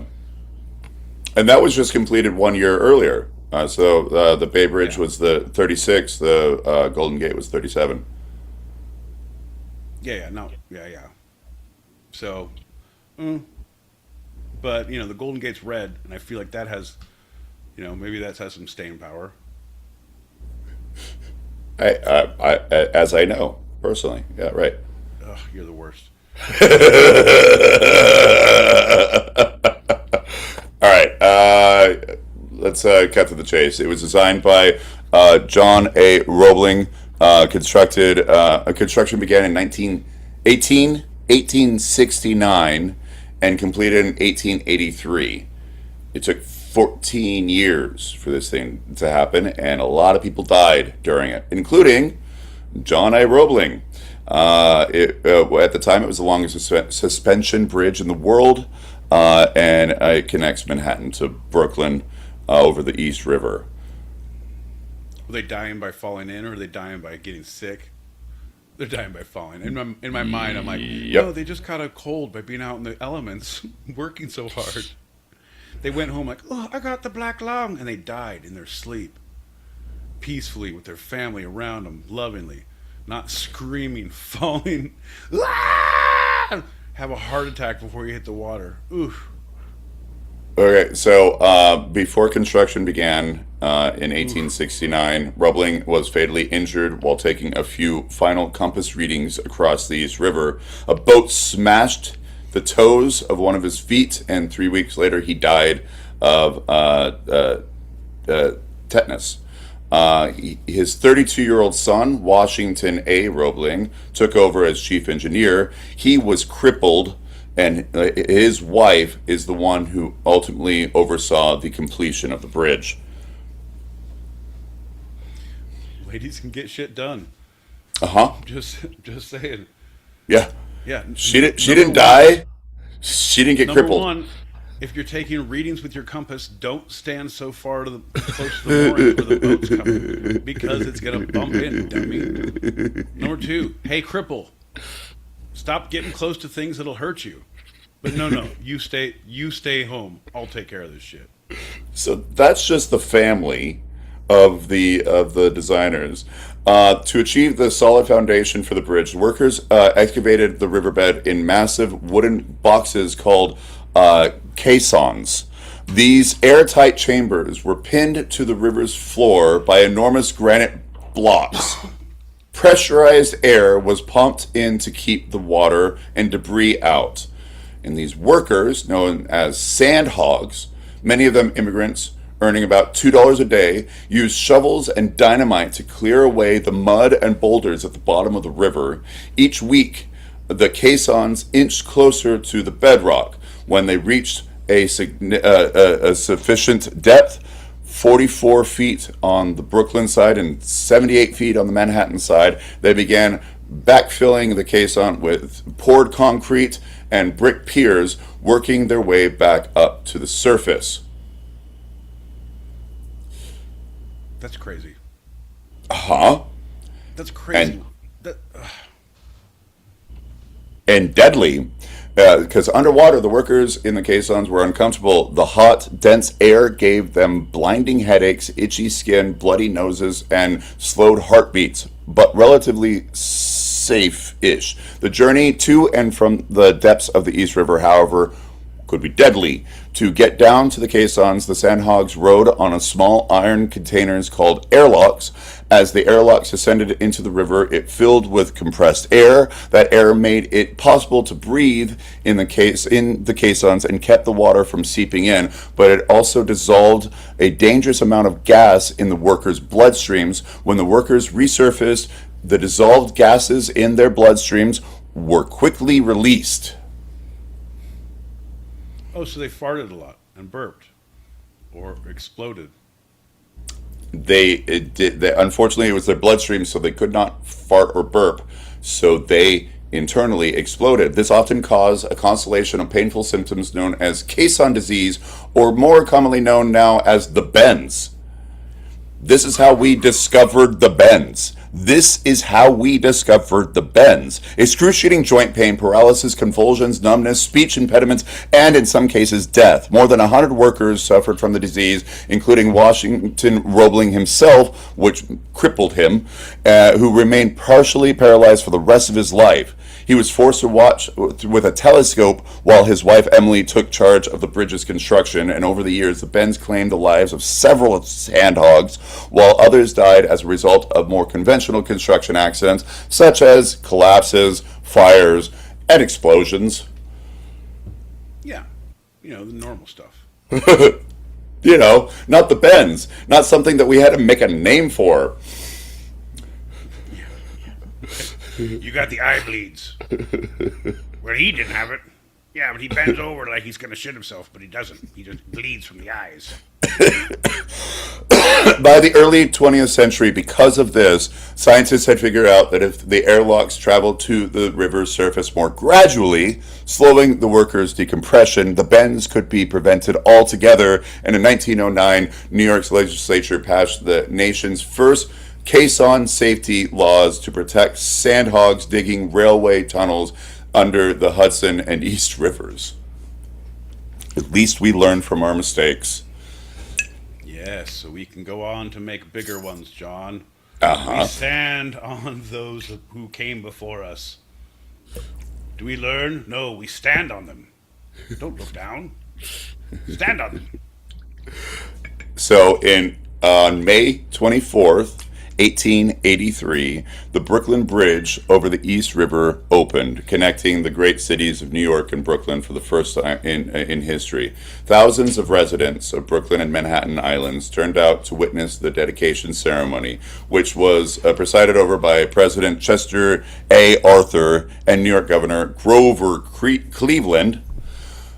Emily Roebling was given the first ride over the completed bridge with a rooster, a symbol of victory, in her lap. Nice cock, Emily. Uh-huh. Thanks. In her lap. Boys. Thanks, boys. That's a huge cock. Within 24 hours, more than 150,000 people walked across the Brooklyn Bridge using a broad promenade above the railway that John Roebling designed solely for the enjoyment of pedestrians. And there was a stampede because they weren't sure it was going to be able to hold everybody because it was the longest suspension bridge in the world at its time. And a woman screamed out on the Manhattan side at the stairs. And so it wasn't on the bridge itself, but she screamed out, and that caused a stampede that injured over 200 people and killed dozens. But was the bridge okay? Oh, 100%. Oh, a couple years later, what's his name? The guy. The Green Goblin. P.T. Barnum Oh. sent a circus parade of 21 elephants and 17 camels across the bridge to market the circus while dispelling the public's fear about the bridge's stability and demonstrating its enduring strength in 1884. So actually, it was just 1 year later. Nice. Okay. There was no stampede then. No. Funny enough, the elephants don't stampede as much as the humans do. They always remember. You did. Go ahead. I have a bridge to sell you. George Parker. Bridge too far, John. That comes from George Parker, who scammed immigrants and tourists at the turn of the 20th century by selling, quote unquote, local landmarks like the Brooklyn Bridge, leading to the phrase, if you believe that, I have a bridge in Brooklyn to sell you, a reminder of the city's history as a hustler's paradise. And that's where that phrase comes from. Okay. And that is a good little nugget of truth. Put that in your pocket. Keep going, John. We're so close to the end, John. Focus on the end. Actually, I'll end with the scam. That's a bridge that I've sold you, my boy Pete. None of that is true. You're welcome. I get done with you. The sources for this episode of Two Sided have been, first segment, davidbowie.fandom.com, lesabre.com, IMDb, and history. Second segment, nyc.gov, brooklyn.org, and history, and the short SB Nation. It's a lot of references there, John. A lot of sources. I think you did enough for both of us. Good job. Thanks, my friend. Well, now it's time for your favorite game and mine. My boy Pete, what's the through line? We got Ziggy, Stardust, the Hands games, and the Brooklyn Bridge.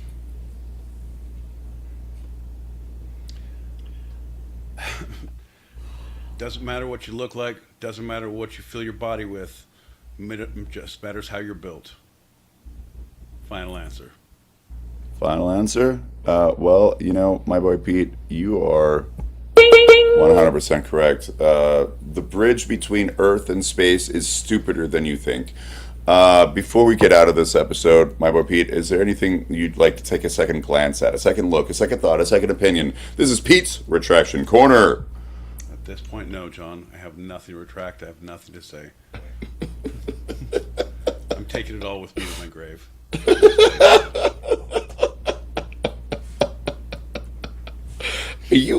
Are you here right now? I am. I'm 100% here. I'm just upset with the show. I'm upset with you. I'm like, it's better to keep it with me. What do I retract? Nothing. I wish I did more. I wish I said more. It's too late now, John. I don't Maybe it's too late. Maybe. Yeah. Maybe it's Maybelline. Well, you're welcome for listening, everybody. We have our open chat show continuing for those listening live on the Stereo app. We're watching live on YouTube. So if you are here now, regardless of the platform, stick around. And if you're hearing this later and you want to join us in the green room for after show wind downs or want to throw some topics out there, email to sightedpod@gmail.com. That's TWO, sightedpod@gmail.com. Cheers, bye. Cheers, pal. Bink, bink, bink. Bagow. That's a wrap for tonight. I'm General Peacock out in Brooklyn, New York. I'm my boy Pete in Southern California. And this was our show. You can eavesdrop wherever you get your podcasts and even join us live, both on our YouTube channel, handle at 2sidedpod, all one word, and the Stereo app every Tuesday, 8 p.m. Pacific, 11 p.m. Eastern, as we talk about the two sides of life, the serious and the fun, here on Two-Sided. Love you, Pete. Love you, bye.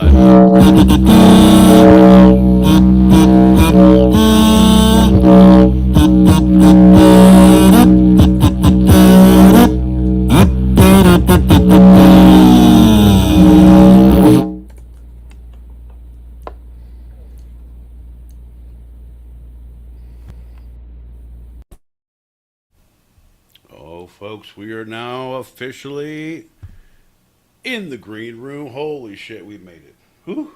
It was touch and go there for a minute. I tell you what, but yeah, we landed the plane. I don't know. Okay, I was getting a lot of shit. Ziggy Stardust, David Bowie. Yeah, it's fine. Do I need to listen to it all the time? No. I don't know. Yeah, if it's on a playlist, if someone puts it on when you're in the bar, great. Like I wouldn't put on a whole album. I don't know.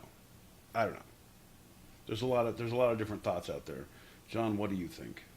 Come on back in and tell us what you think, bud. We got quite a few messages here. I'm going to let you come in and give you the star, and then I will take a hot break. Folks, it is a Tuesday. How are you doing? How was your weekend? What are you doing this Juneteenth? Anyone taking Friday off? Anyone getting ready for the long weekend?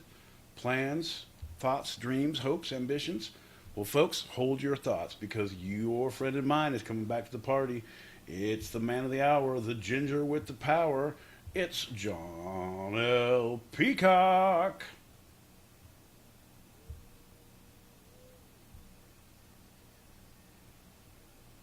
There you go, bud.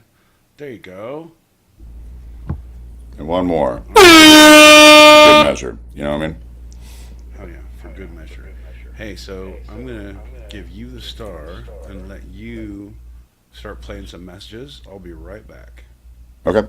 All right, everybody. I'm going to just do this, that, and the other. And got to do that. And I'm going to start this. Everybody? Wait. Where'd he go? The F did he go?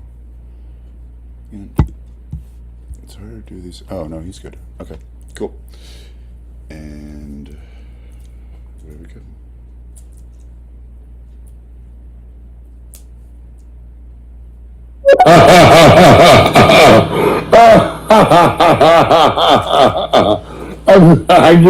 I can't stop laughing. Oh, finally, I get some joy out of the show. Thank you, boys. My boys. Finally, we gave you some joy out of the show. It's about time, and well deserved because we're effing lunatics. I just don't write just John. There we go. Next one. I want to see someone jack off and trade for. You know what, Worm? You're too California for me. You need to stop being so California all that. Yes. California. Now, Tin Whiskers is your man, by the way. I believe as the previous governor of California said, the correct way to say it is California. California. You You're welcome, Deluxe, and just continue to not put things up your butt if you want it to be not butthurt. If you want not to be butthurt, or if you want to be not, if you, you know what I mean. Yeah. Trial by fire, right? Yeah. Pete, I heard on the oldie station the other day, 98.6, the road you know, Guns N' Roses. I'm like, what the fuck is going on? It's what is it? Ours was 94.5. Good times and great oldies, 94.5. Tell the Westerners never joke about a penis. Big jokes are never funny. Now, if you want to have a joke about fart and poop, that's okay, but nobody likes to stick a dick in a joke. A lot of dick and shit. We don't do that. Well, Warren likes a lot of dick, but or Greg likes Warren. Okay, There you maybe go. Greg and You just Warren did like it. a lot You of just dick. stuck it in But there, we're didn't not talking about their dick. Yeah, just stuck it So right listen, in. we're adults here. And these boys like dick. Come on. Everyone knows that my boy Pete's grandmother says you need to stick with the... Oh, never mind. Love how John Peacock is very professional in this whole fucking shenanigans. I mean, John Peacock should win a goddamn fucking award just like the New York Knicks barely scraped their winnings against the Spurs. Oh, come on. They almost won in 4. And the reason why they didn't win is, what's that reason? Oh, yeah, the president was at the stadium and it kind of distracted everybody. But they did not barely scrape by with their 53-year drought to win their national championship. 53. Aggressively Epsteiny. That is the adjective of the night. Epsteiny. Epsteiny, but I like also the addition of aggressively Epsteiny. It's brilliant. See, it's just those references, small references. Do you guys remember Hugh Grant's scandal back in the 90s? He got caught with like a prostitute. Yeah. A lot of people got caught with prostitutes. One of the stories, don't get caught with prostitutes. Guys, I got fucked up last night. Accidentally donated my card to 1877 Calls for Kids. Fucked up thing is, I live in my car. Now I gotta live with all these little kids. But I don't even really know anymore. I mean, I've never really had, parental guidance or anything like that, my dad made me wear diapers until I was 24 years old. Fucked up thing is, I don't have a dad. Who was that man?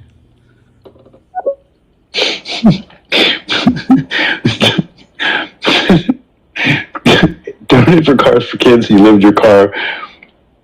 That's great. So it's Epstein's Miata.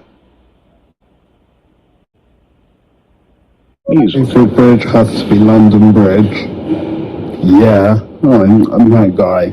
I'm that guy. I'm not thinking outside the box, and I'm definitely not going to think of some other bridge.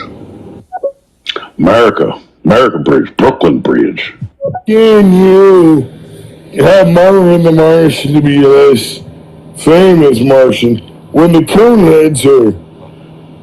I mean, who ever wants to be a part of the coneheads? I'd rather eat crow than hang out with the coneheads. Marvin the Martian, at least, is kind of fun. Coneheads are just bullshit. Right?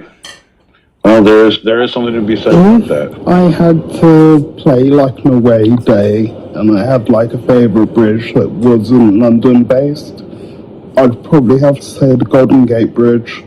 Yeah, set up.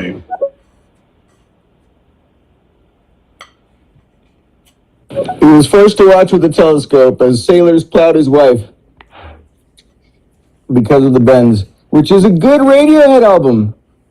Not gonna say the best, but it's a good one. Sailor plowed his wife? Is that one of their earlier ones? On top of it, Worm is the worst Martian ever. I mean, that alien motherfucker with his green hat and his weird ass glasses and his side. The worst part about Worm is the sideburns. That's the most alien shit I ever want to be part of. Man. Stardust is obviously the better Martian than Marvin. Come on, man. Everybody knows that. Everybody knows that. Right. Good show, brother. Right. Everybody knows that. Come on. And also, just a quick thing about the London Bridge. You know, London Bridge is in Arizona, right? The original London Bridge London Bridge is falling down. It fell down and it was put in Havasu pie. So it's an American bridge now and has been for a long time there, Muse. So, it's your favorite bridge? Hey, do you like Arizona, do ya? Good job. London Bridge, Arizona. I don't think that's a thing, John. It's 100%. I mean, I don't. No, I don't think that it was Arizona first. No, they took it over brick by brick. They'll never catch us if we take one at a time. John, you never really seen live ones before. I want a divorce. Can I divorce him? How do I divorce him? Can I divorce him? I don't want a divorce. John, well, or come over and we'll wash together and have we'll drink champagne blood.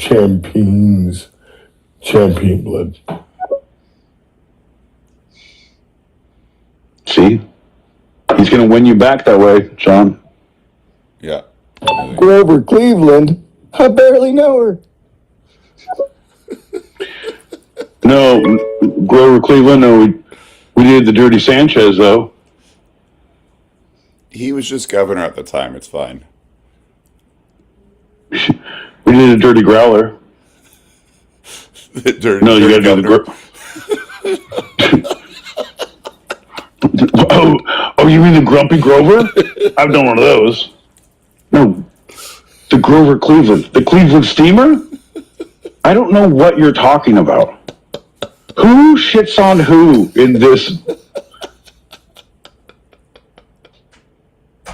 Don't stand safe. Forgotten the rest of it because what you guys said was quite boring. What? Hell yeah. It really was. I was quite bored. I was tuning in and out. I don't know if you guys caught that. Yeah, I think everyone caught that. You know, when you're making mac and cheese and you ask for milk and you put in vodka, it's just 3/4 milk. I'll just put 3/4 vodka in, right?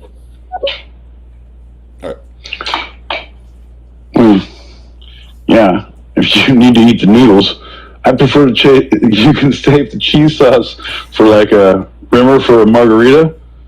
Nice vodka, a nice cheddar vodka martini. You get one of the blue olive, blue cheese filled green olives. Put that in there. Make it dirty. Put a little. Would you like some cheese on yours? All right, perfect. Gross. So gross.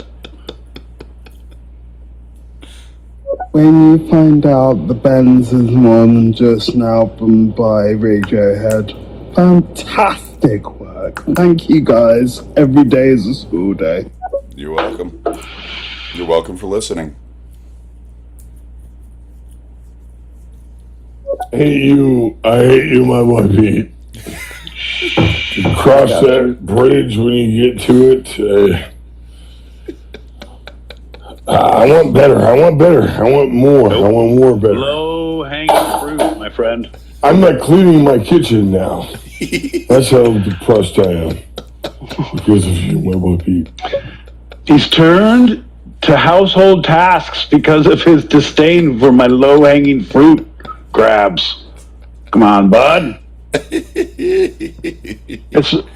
been a long night. I tuned out for half this motherfucker. He came back in here all, what bridge are we talking about? I'm like, only the Brooklyn. You're all, are you sure about that? Yeah, I see a bunch more, and I'm pretty sure that's a pretty badass one. And that one, that Bay Bridge sucks. yeah, I'm just letting you know that the Brooklyn Bridge doesn't have a documentary named after it about people jumping from it. Yeah, it's a good Oof. good documentary. It's terrible subject matter, but it's real. So It's great. It's horrible, but great. Yeah, it's like It's kind of like this show. you see, exactly. Yeah. I was going to say the movie Vice, but yeah, no, that works too. No, I was going to say, hey, it's not a good idea, but you should probably take a look. Give the people what they want. Give the people what they want. Cheers. Bink, bink, bink. Look out. All right, 9+ here. Jeez. Oh, we were doing fine. We were doing fine until you started talking. As long as we just keep playing messages and don't ever say anything, we're just a conduit. Katie did 404. I'll connect you. Washington 205. International. I don't know. He keeps hanging up.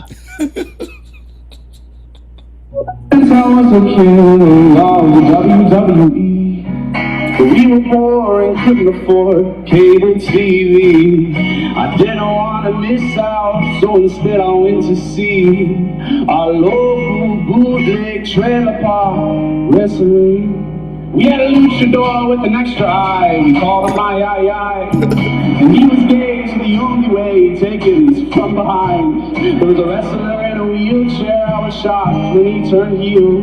He couldn't throw kicks, but I must admit he threw a crazy left wheel. We had a rock impersonator, and I was a huge fan. But he didn't have arms, so his people's elbow was just a floppy hands. He parked his RV right outside, windows paved, no looking. But it's hard to hide the smell of meth, so you could smell what the rock was cooking. What? I don't know that one. Who is that? Too late to go back. These are the Bens. I'd rather have a Benjamin though. What can I get following? Hey, Tim Whisker, you got a Benjamin for me? It's alright. My boy Pete and the Peacock guy. I feel he has a Benjamin, no. The Green Goblin, he said.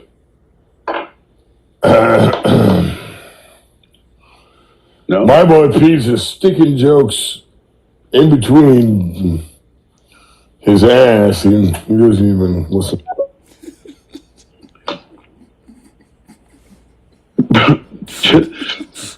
Just unhappy about the quality of the humor. All right. No taken. Ooh, it stings. It's hurtful, but it's true. It's so hard. Yeah. Come on, who else is going to be coming? Doesn't matter. That might be Deluxe, but did you just somehow work both poop and penis into a joke? Because you were the master. About not having penis jokes. I thought it was great. I thought it was wonderful.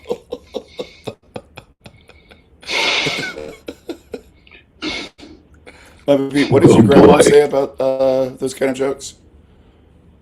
She says, stick to the dick and fart jokes. That's right, my friend. That's right. Yeah. Keep it classy, man. Keep it simple. Keep it classy. Keep it classy. Yeah. Don't fuck up what doesn't need to be fucked up. I feel really disappointed. I'm with my boy Pete here. There's no angle. There's no guidance. I want my boy Pete to live guided. That's what I want. I want him to be guided by you, John Peacock. And you're just letting him float about like willy-nilly. Like you're from New York, which is way more smarter than these dumb people in California. And you just let him float around. I give him enough rope to hang himself with, baby. Guide him, aid him. He needs your help. He's a moron. He's in California. Like a bridge over troubled water. You are. And it's okay. John Peacock, guide him. Well, I don't appreciate that. You're lucky that I have my salt rock with me that gives a calming atmosphere here in California, because if I didn't, I would be very upset. Man. Hurtful. Yeah, no, I agree. I would take a Sherpa. I would take a Jedi Master. I would take I'd go for a personal assistant. But yeah, at this point, I'm a loose cannon. I can't be trusted to my own devices. You know the score, John. Right, yeah. Left a message as well. Great minds think alike. The band's Radiohead. I remember when that came out, I saw that like advertised and shit. So yeah, the bands. That's an old. That's their first. That's before OK Computer. Wow. That's a classic. It'll be on the oldies station. Right? You can say live and let live, and you know you wanna. And when you have Guns N' Roses singing this song, now it's an old oldies. Thinking of the oldies, right? Speaking of the oldies, that's my kind of music, John. I like this Neil Young, Star Child, Ziggy, Constantine, easy Stardust, I know. I was there. But this is classic music. This is what you get for your ringtone on your phone. Right, yeah. You were sucking drugs out of the hole in the bathroom stall. No, not me. I'm the pharmacist. Thank you, drive-through. Legend has it he's cleaning the kitchen. He refused to clean until she comes back. Okay. Bothers me is, why does Worm look different when he leaves a message and then when he looks like a bendejo with a green hat, and then he looks like a bendejo with a beige hat? Like, why has he got extra bendejo activity? Smarter than us. Stick with one bendejo like green, not go green and beige on me, Brad. I'm fucking disappointed. I think he's just Well, smarter than us. it could be that he steps in the spotlight. So, John, speaking of spotlights, when are you going to get caught for all the shit you've been perpetrating in your neighborhood locally? Well, I mean, I stopped the drone by lowering my shades. Well, I don't think you stopped the drone, John. At that point, what we're going to do is we're going to keep some people on the floor below you and above you. We're going to come in through the vents just so we can monitor and watch the activity. Yeah. That's kind of terrifying. So the neighborhood that I live in is so popular, especially right now, that they have. Well, I mean, not even especially right now. They've had this before the World Cup viewing parties and the Knicks viewing parties that are all in my neighborhood. They have signs that this is a no drone zone. Drones are illegal in this area, and still, I've seen one. I've seen one before. I'm sure there's been others, and that's the second one since I've lived here, and it's been only a couple months. That's that's that's insanity. Like why? And I saw it. It was going up and down the windows of the neighboring building, and I assumed it was going to come here next, and it might have. I mean, not for me. I don't think they were coming out for me. Come on, But John. that's Why weird. you gotta include yourself and everyone else peeping Tom habits? Oh, just because they're looking at someone else's building doesn't mean they're gonna come look at your sorry ass building. Maybe.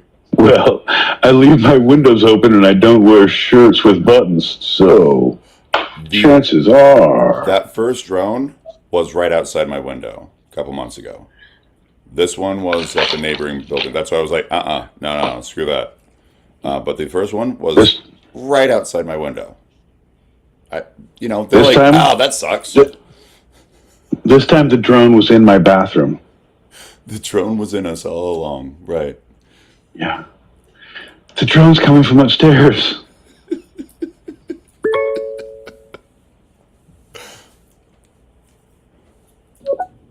What's up, boys? So when's the last time you guys used a phone book? You guys remember the white pages and the yellow pages? Do you guys remember the difference between the two? One was residential and one was business.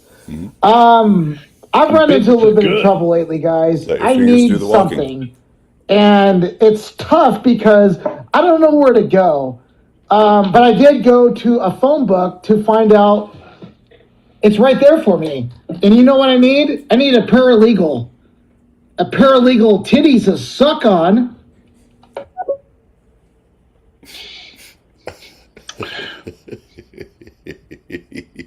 It's the build. It's the build. It's like The Cure. They got a great build until the lyrics actually start. I'm here from the Set Them Free Foundation.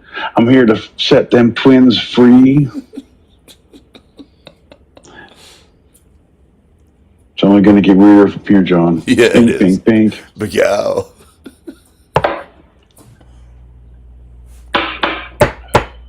Oh boy. Oh boy. I'm gonna edit some of these. That was me, bro. Greg, I made you wear those diapers to 24 years old because I'm your daddy. I don't like to admit that in public. And by the way, keep that quiet, everybody. And I'm Greg's daddy. And also, I'm Worm's daddy and Tin Whisker's daddy. I have a lot. I fucked a lot of moms. So let's just keep it calm down. I'm 127 years old. I'm a vampire. Oh, hey, so am You're I. like, I'm 174. I'm a little older. That's all right. Both of you have some real fucked up portraits in the attic, don't you? Ouch, right here. London Bridge is falling down, falling down. You know what? Who cares about bridges? Hey, both of you right now. Why is it? Like, you're like a heavy weight in my life, but I can't stop listening. Like you're the cancer I want to cut out of my fucking dick. Yeah. But I love my dick. Oh, you guys are the best. It'll happen. Thanks for appreciating that, Worm. You saw what I did there. It is a Minecraft that I do. It's just because Tin Whiskers is holding my dick right now. Sorry. Boop.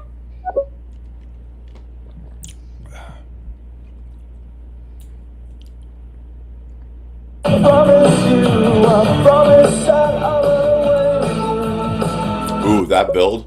Ooh, that build. That before any lyric starts. That song right there. Just Like Heaven. Fantastic build. Yeah, no, it's good. It's a fine song. Yeah. Yeah, go back and listen to it. You'll say it's better than fine, bro. Like No, think of it as EDM and I've stop seen it in at movies. the minute Yeah. at the minute 20 or so when the lyrics start. Fine. Okay. Just listen to that and stop right there and be like, "Oh, that was a banger. It was a banger." And it was just an instrumental build. The Cure is really good about that, and something I've been appreciating more and more lately. I grew up with The Cure through my sister, one of my sisters, and Friday I'm in Love. That was like, oh yeah, it's great, and it's great. It's a great song. But like, Just Like Heaven, In Between Days, there's Just Like Kevin. Just Like Kevin, all of them, just bangers of builds, man, of great instrumental builds, and then the lyrics start, and I'm all in. I'm like, all right, yeah, no, this is like, I'm already, you caught me. Of course you are. You're an easy sell. Like once you're someone who does. You're an impulse buy for emotion. If it doesn't cost you money and it just costs you emotional time investment, then you're like, yeah, I like it, I dig it. I'm listening to it in my head right now, and I'm yeah, exactly. You don't use coupons with your emotions and time. You use coupons with money. I think that's wrong. You got it backwards. Spend that money, save your time and emotions. You need to think about that shit. You guys are the best. I mean, seriously, ladies and gentlemen, boys and girls, if you aren't following my boy Pete and John Peacock, I've been supporting this shit for about 270 years. I mean, luckily I'm 300 years old. I thought you were But 147. I'm just telling you, everybody, follow this guy. Give him a love. Hold on, I'm gonna throw up. I think I'm gonna throw up. That's awesome, man. If I had a nickel for every time someone's like, give him a... It's going to be on our shirts. Like anytime we have like a two-sided gathering, it's like, I think I'm going to puke. The two-sided gathering, 2027. Giving a... Lake of the Ozarks, 2022. I think I'm going to puke.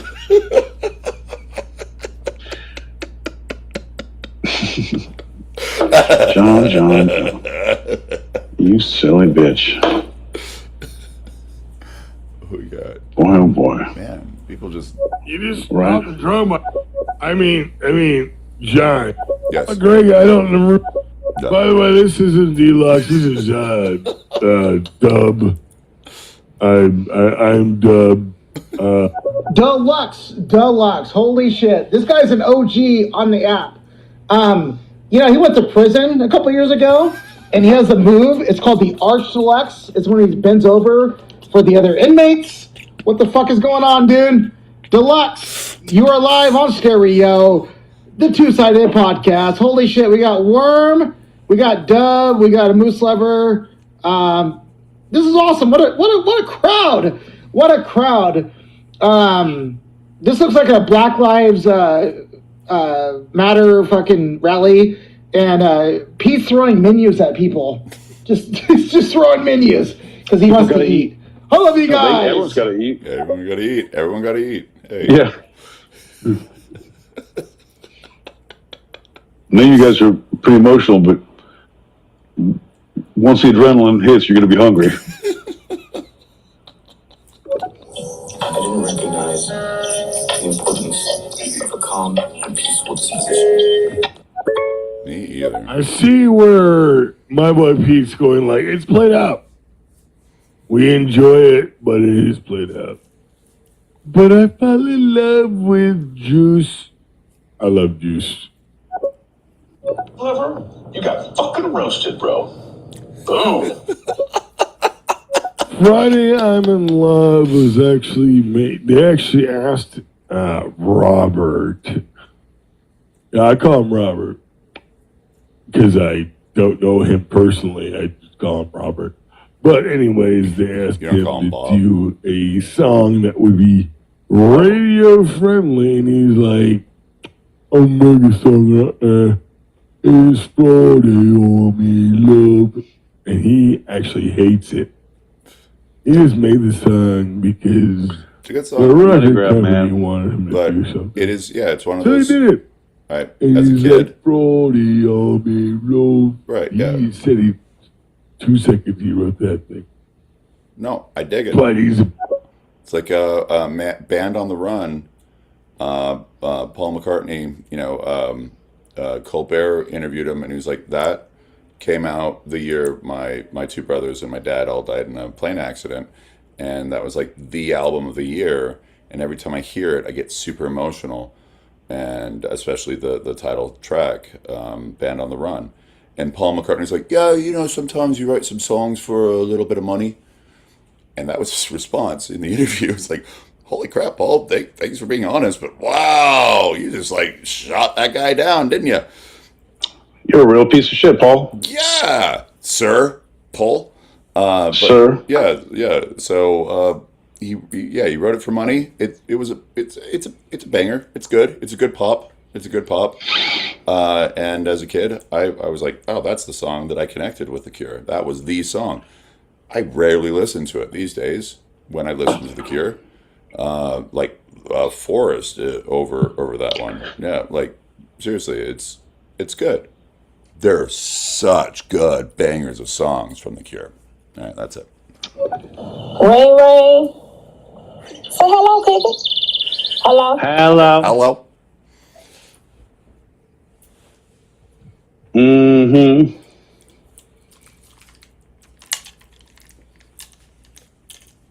I said shit. It's a little bit crowded, so get the fuck out of here, Greg, you piece of shit. No, I'm just joking. You're not a piece of shit. You're a pendejo, just like Worm is. Yeah. Good door. You have a big dick. Maybe don't do a fucking high jump. Maybe do a fucking shot flip so your dick doesn't hit the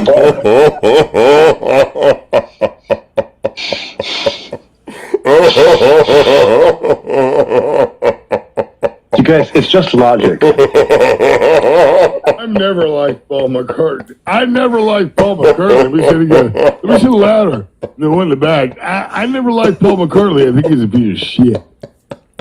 That guy's a fucking joke. I wish John Lennon was alive. I think George was alive. I will see the Ringo Starr's still alive. I hate his music, but I'm glad he's alive, I guess. Robert Smith is a way better songwriter than Paul McCartney. And I'm not here to diss on Paul McCartney, but fuck you, Paul McCartney, you piece of shit.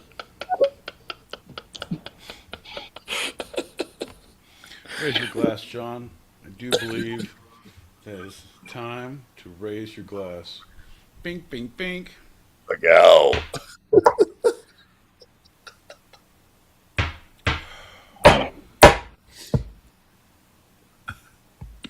All right. We got. I see one from Dub. I don't know what else we got, but yeah, let's. I think we're popping out of here pretty soon. Okay, we'll play these last two.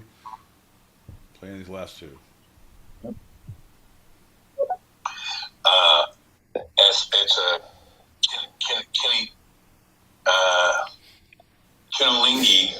Kinalingi yoga. It's been at Burning Man. It's been at the normal Hatha. Doesn't matter. So I'm one of the most eloquent wordsmiths. They say to me, my boy Pete, you are silver-tongued and quite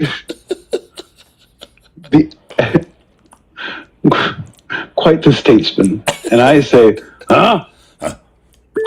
It's so wild to like hear Dub like be so serious on other shows, and then to see the funny on Dub. I super appreciate hearing the funny on Dub on this. It makes me this is funny?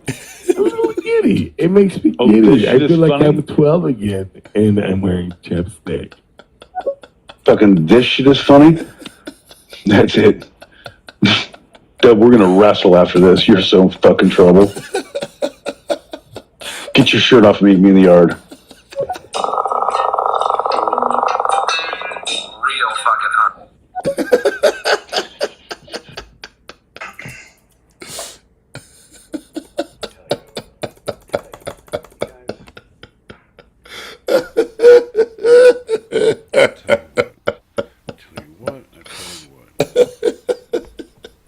I tell you what, man.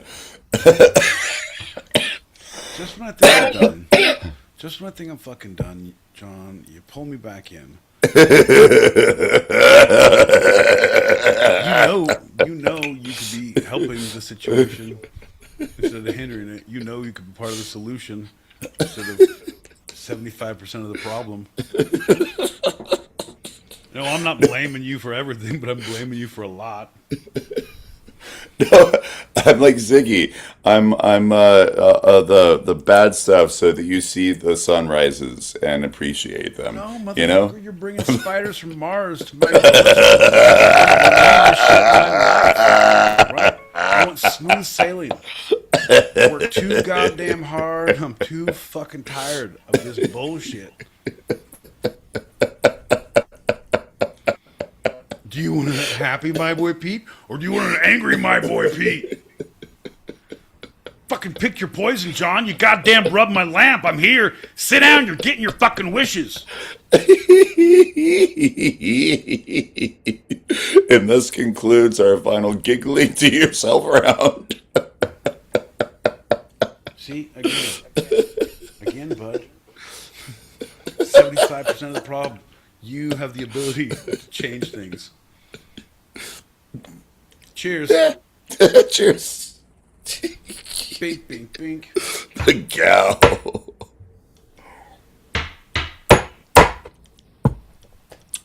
Is that? We call it? We can go to. Let's go till 10:30. Okay.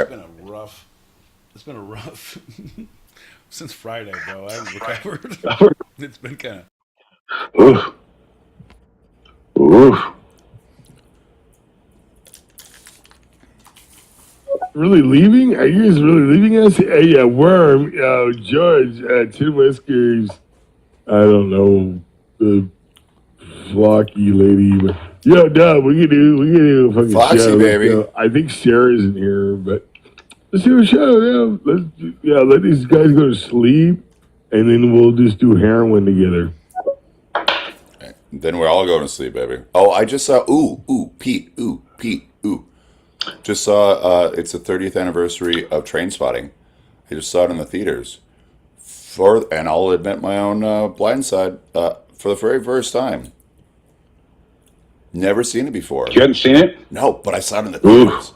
Yeah. Oh, man, that's a rough one. The more I think about, and I have, but like the more I think about it, I was like, oh, this is a comedy.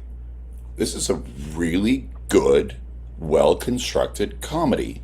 Yeah, sure, it's about heroin. Yeah, it's about a horrible addiction, but it's a comedy. The dude throwing the pint glass behind his shoulder on the balcony of a bar, and then it freeze frames. It just stops. Yeah, That's can't say hilarious. You can't say, no, you're so broken in a lot of ways. It's like a comedy when you have dead babies crawling on a ceiling, you have swimming in toilets, you have all the horrible things. It's almost like Basketball Diaries level of horrible. But you're like, oh no, but they edited it differently, and they say things when in freeze frame, so it's really funny. Where the dude poops the bed, and then the mom grabs the sheets and it sprays all over everyone.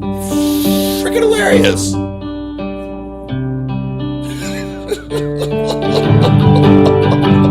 Craig and Craig. have a great night. Come back next Tuesday, 8 o'clock, right here on YouTube and on Radio. It's something unpredictable. In the end, it's right. Hope you had, that thing. Hope you had your shots. On Radio, guys. Some damn thing bit me. Oh, love you, bud. Now you know the rest of the story. I mean, a lot of people, it's fun to heroin, blah, blah, blah. But, Don't say those words. doing coke off a stripper's ass. Isn't that the real Wolf of Wall Street thing? Or off in of that her movie. titties. Take a snort, take a suck. And then you want to fuck. It's always a good time. It's a booty bump. Do a line. Sticking a stripper's ass on a pile of coke. You want some coke? No, I'm clean. Just like the way it smells.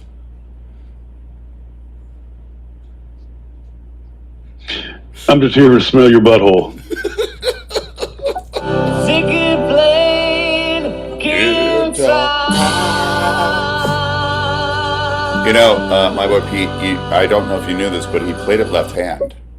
He was a lefty. He was a little sinister, if you will. You took it too far.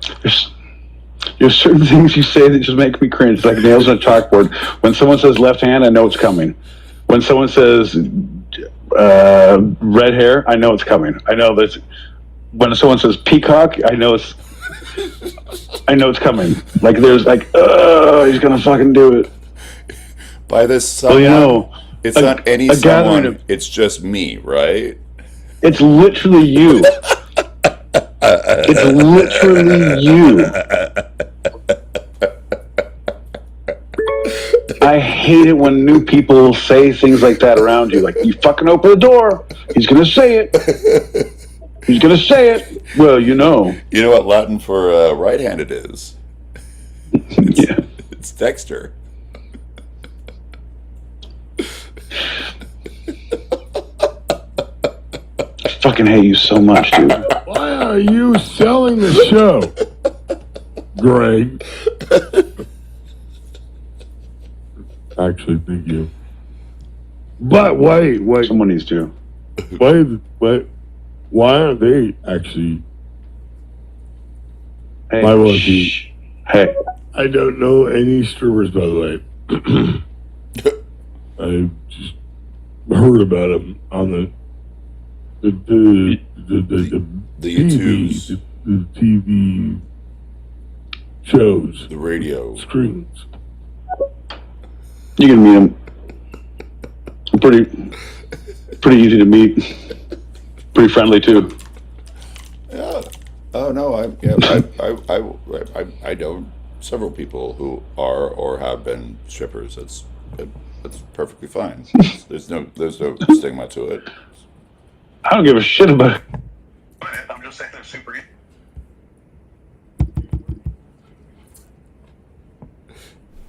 Yes, I do want to be your friend. I'm not working right now. I don't know why you're asking that, Bambi.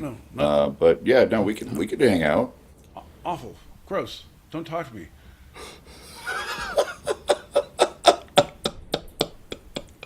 I will pay you for your time, and then I will be gone. I come to your work so I can leave with no regrets. Okay, chef. All right, chef. I'd appreciate if you called me Sir, yes, chef. And what for a living? Sergeant Major, chef, sir. It's now time for our next Sergeant Major Chef Sir round. There's not enough salt in this. Clean your gun. Sorry, your weapon. This is my weapon. This is my gun. This is for pleasure. This is for fun. This is for seasoning. This is for my paring knife. When you debone a Bronzino, hear me shout. If I get a finger bone, I'll spit it out. Nice crust. When I get all too excited, it all comes out. Sir, yes, Sergeant Major Chef. Full metal jacket. This week on Battle Chefs, Cooked to the Death, we see Private Chef Peacock going up against Lieutenant Major Parsons of the Michelin Star recommended. Oh shit. The previous chef did jump off a bridge when they weren't fully given the star, but they were recommended. Say, there's like, yeah, you can be recommended, you can win. It's like being nominated. Same as James Beard nominated, you can be Michelin recommended, you can be Bib Gourmet, Bib Gourmand, Bib Fortuna, who's actually working for Jabba in his palace. I don't know if you guys know, had a big old tentacle around his neck. Yeah, you thought it was his hair. That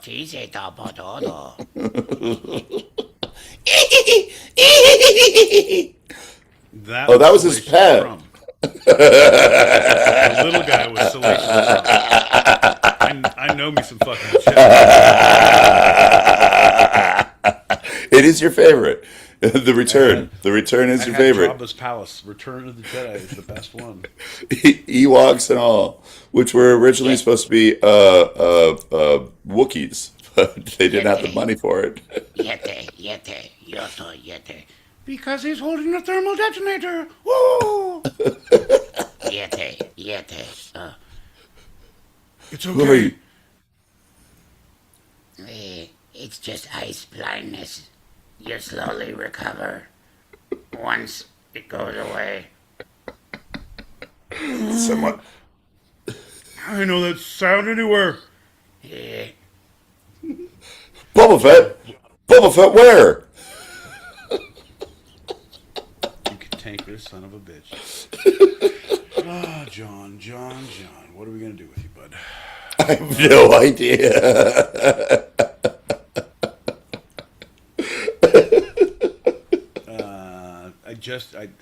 I'm gonna push it. They Will Kill You. It's out on HBO. Great movie. Very, like, hacker slasher meets John Wick. It's like people in masks, like Purge. The Purge are coming and trying to attack people in a building, hunt people in a building, and then there's like fights in the building, and like there's twists of the fights, but it's just like, oh look, here's a sawed-off shotgun, and now a machete, and now an axe, and now the axe is on fire. Like, okay, all right, I like this. It's a good watch. I don't have the HBO right now. If you want to give me access to it, I'll watch it tonight. Just throwing that out there. I could try. Every time I do, I get kicked off. I finally have it hooked up where I have my vacation. Are you traveling? Yes, I'm traveling at Scott's.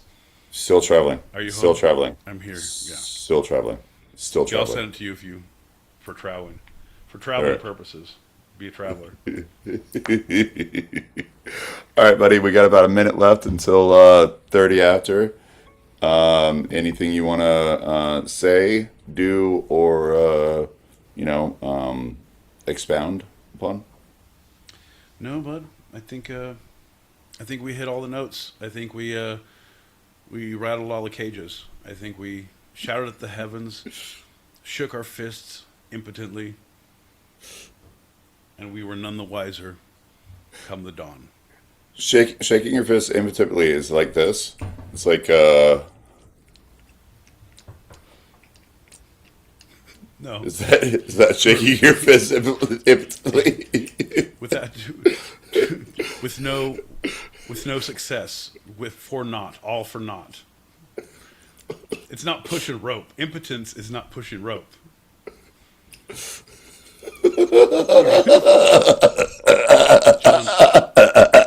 now we're just the guys who are fucking with shaking their fists with palsy. Don't you have the humanity, sir? Nope. No, I don't. That went Cheers. long ago. Cheers, buddy. Macau.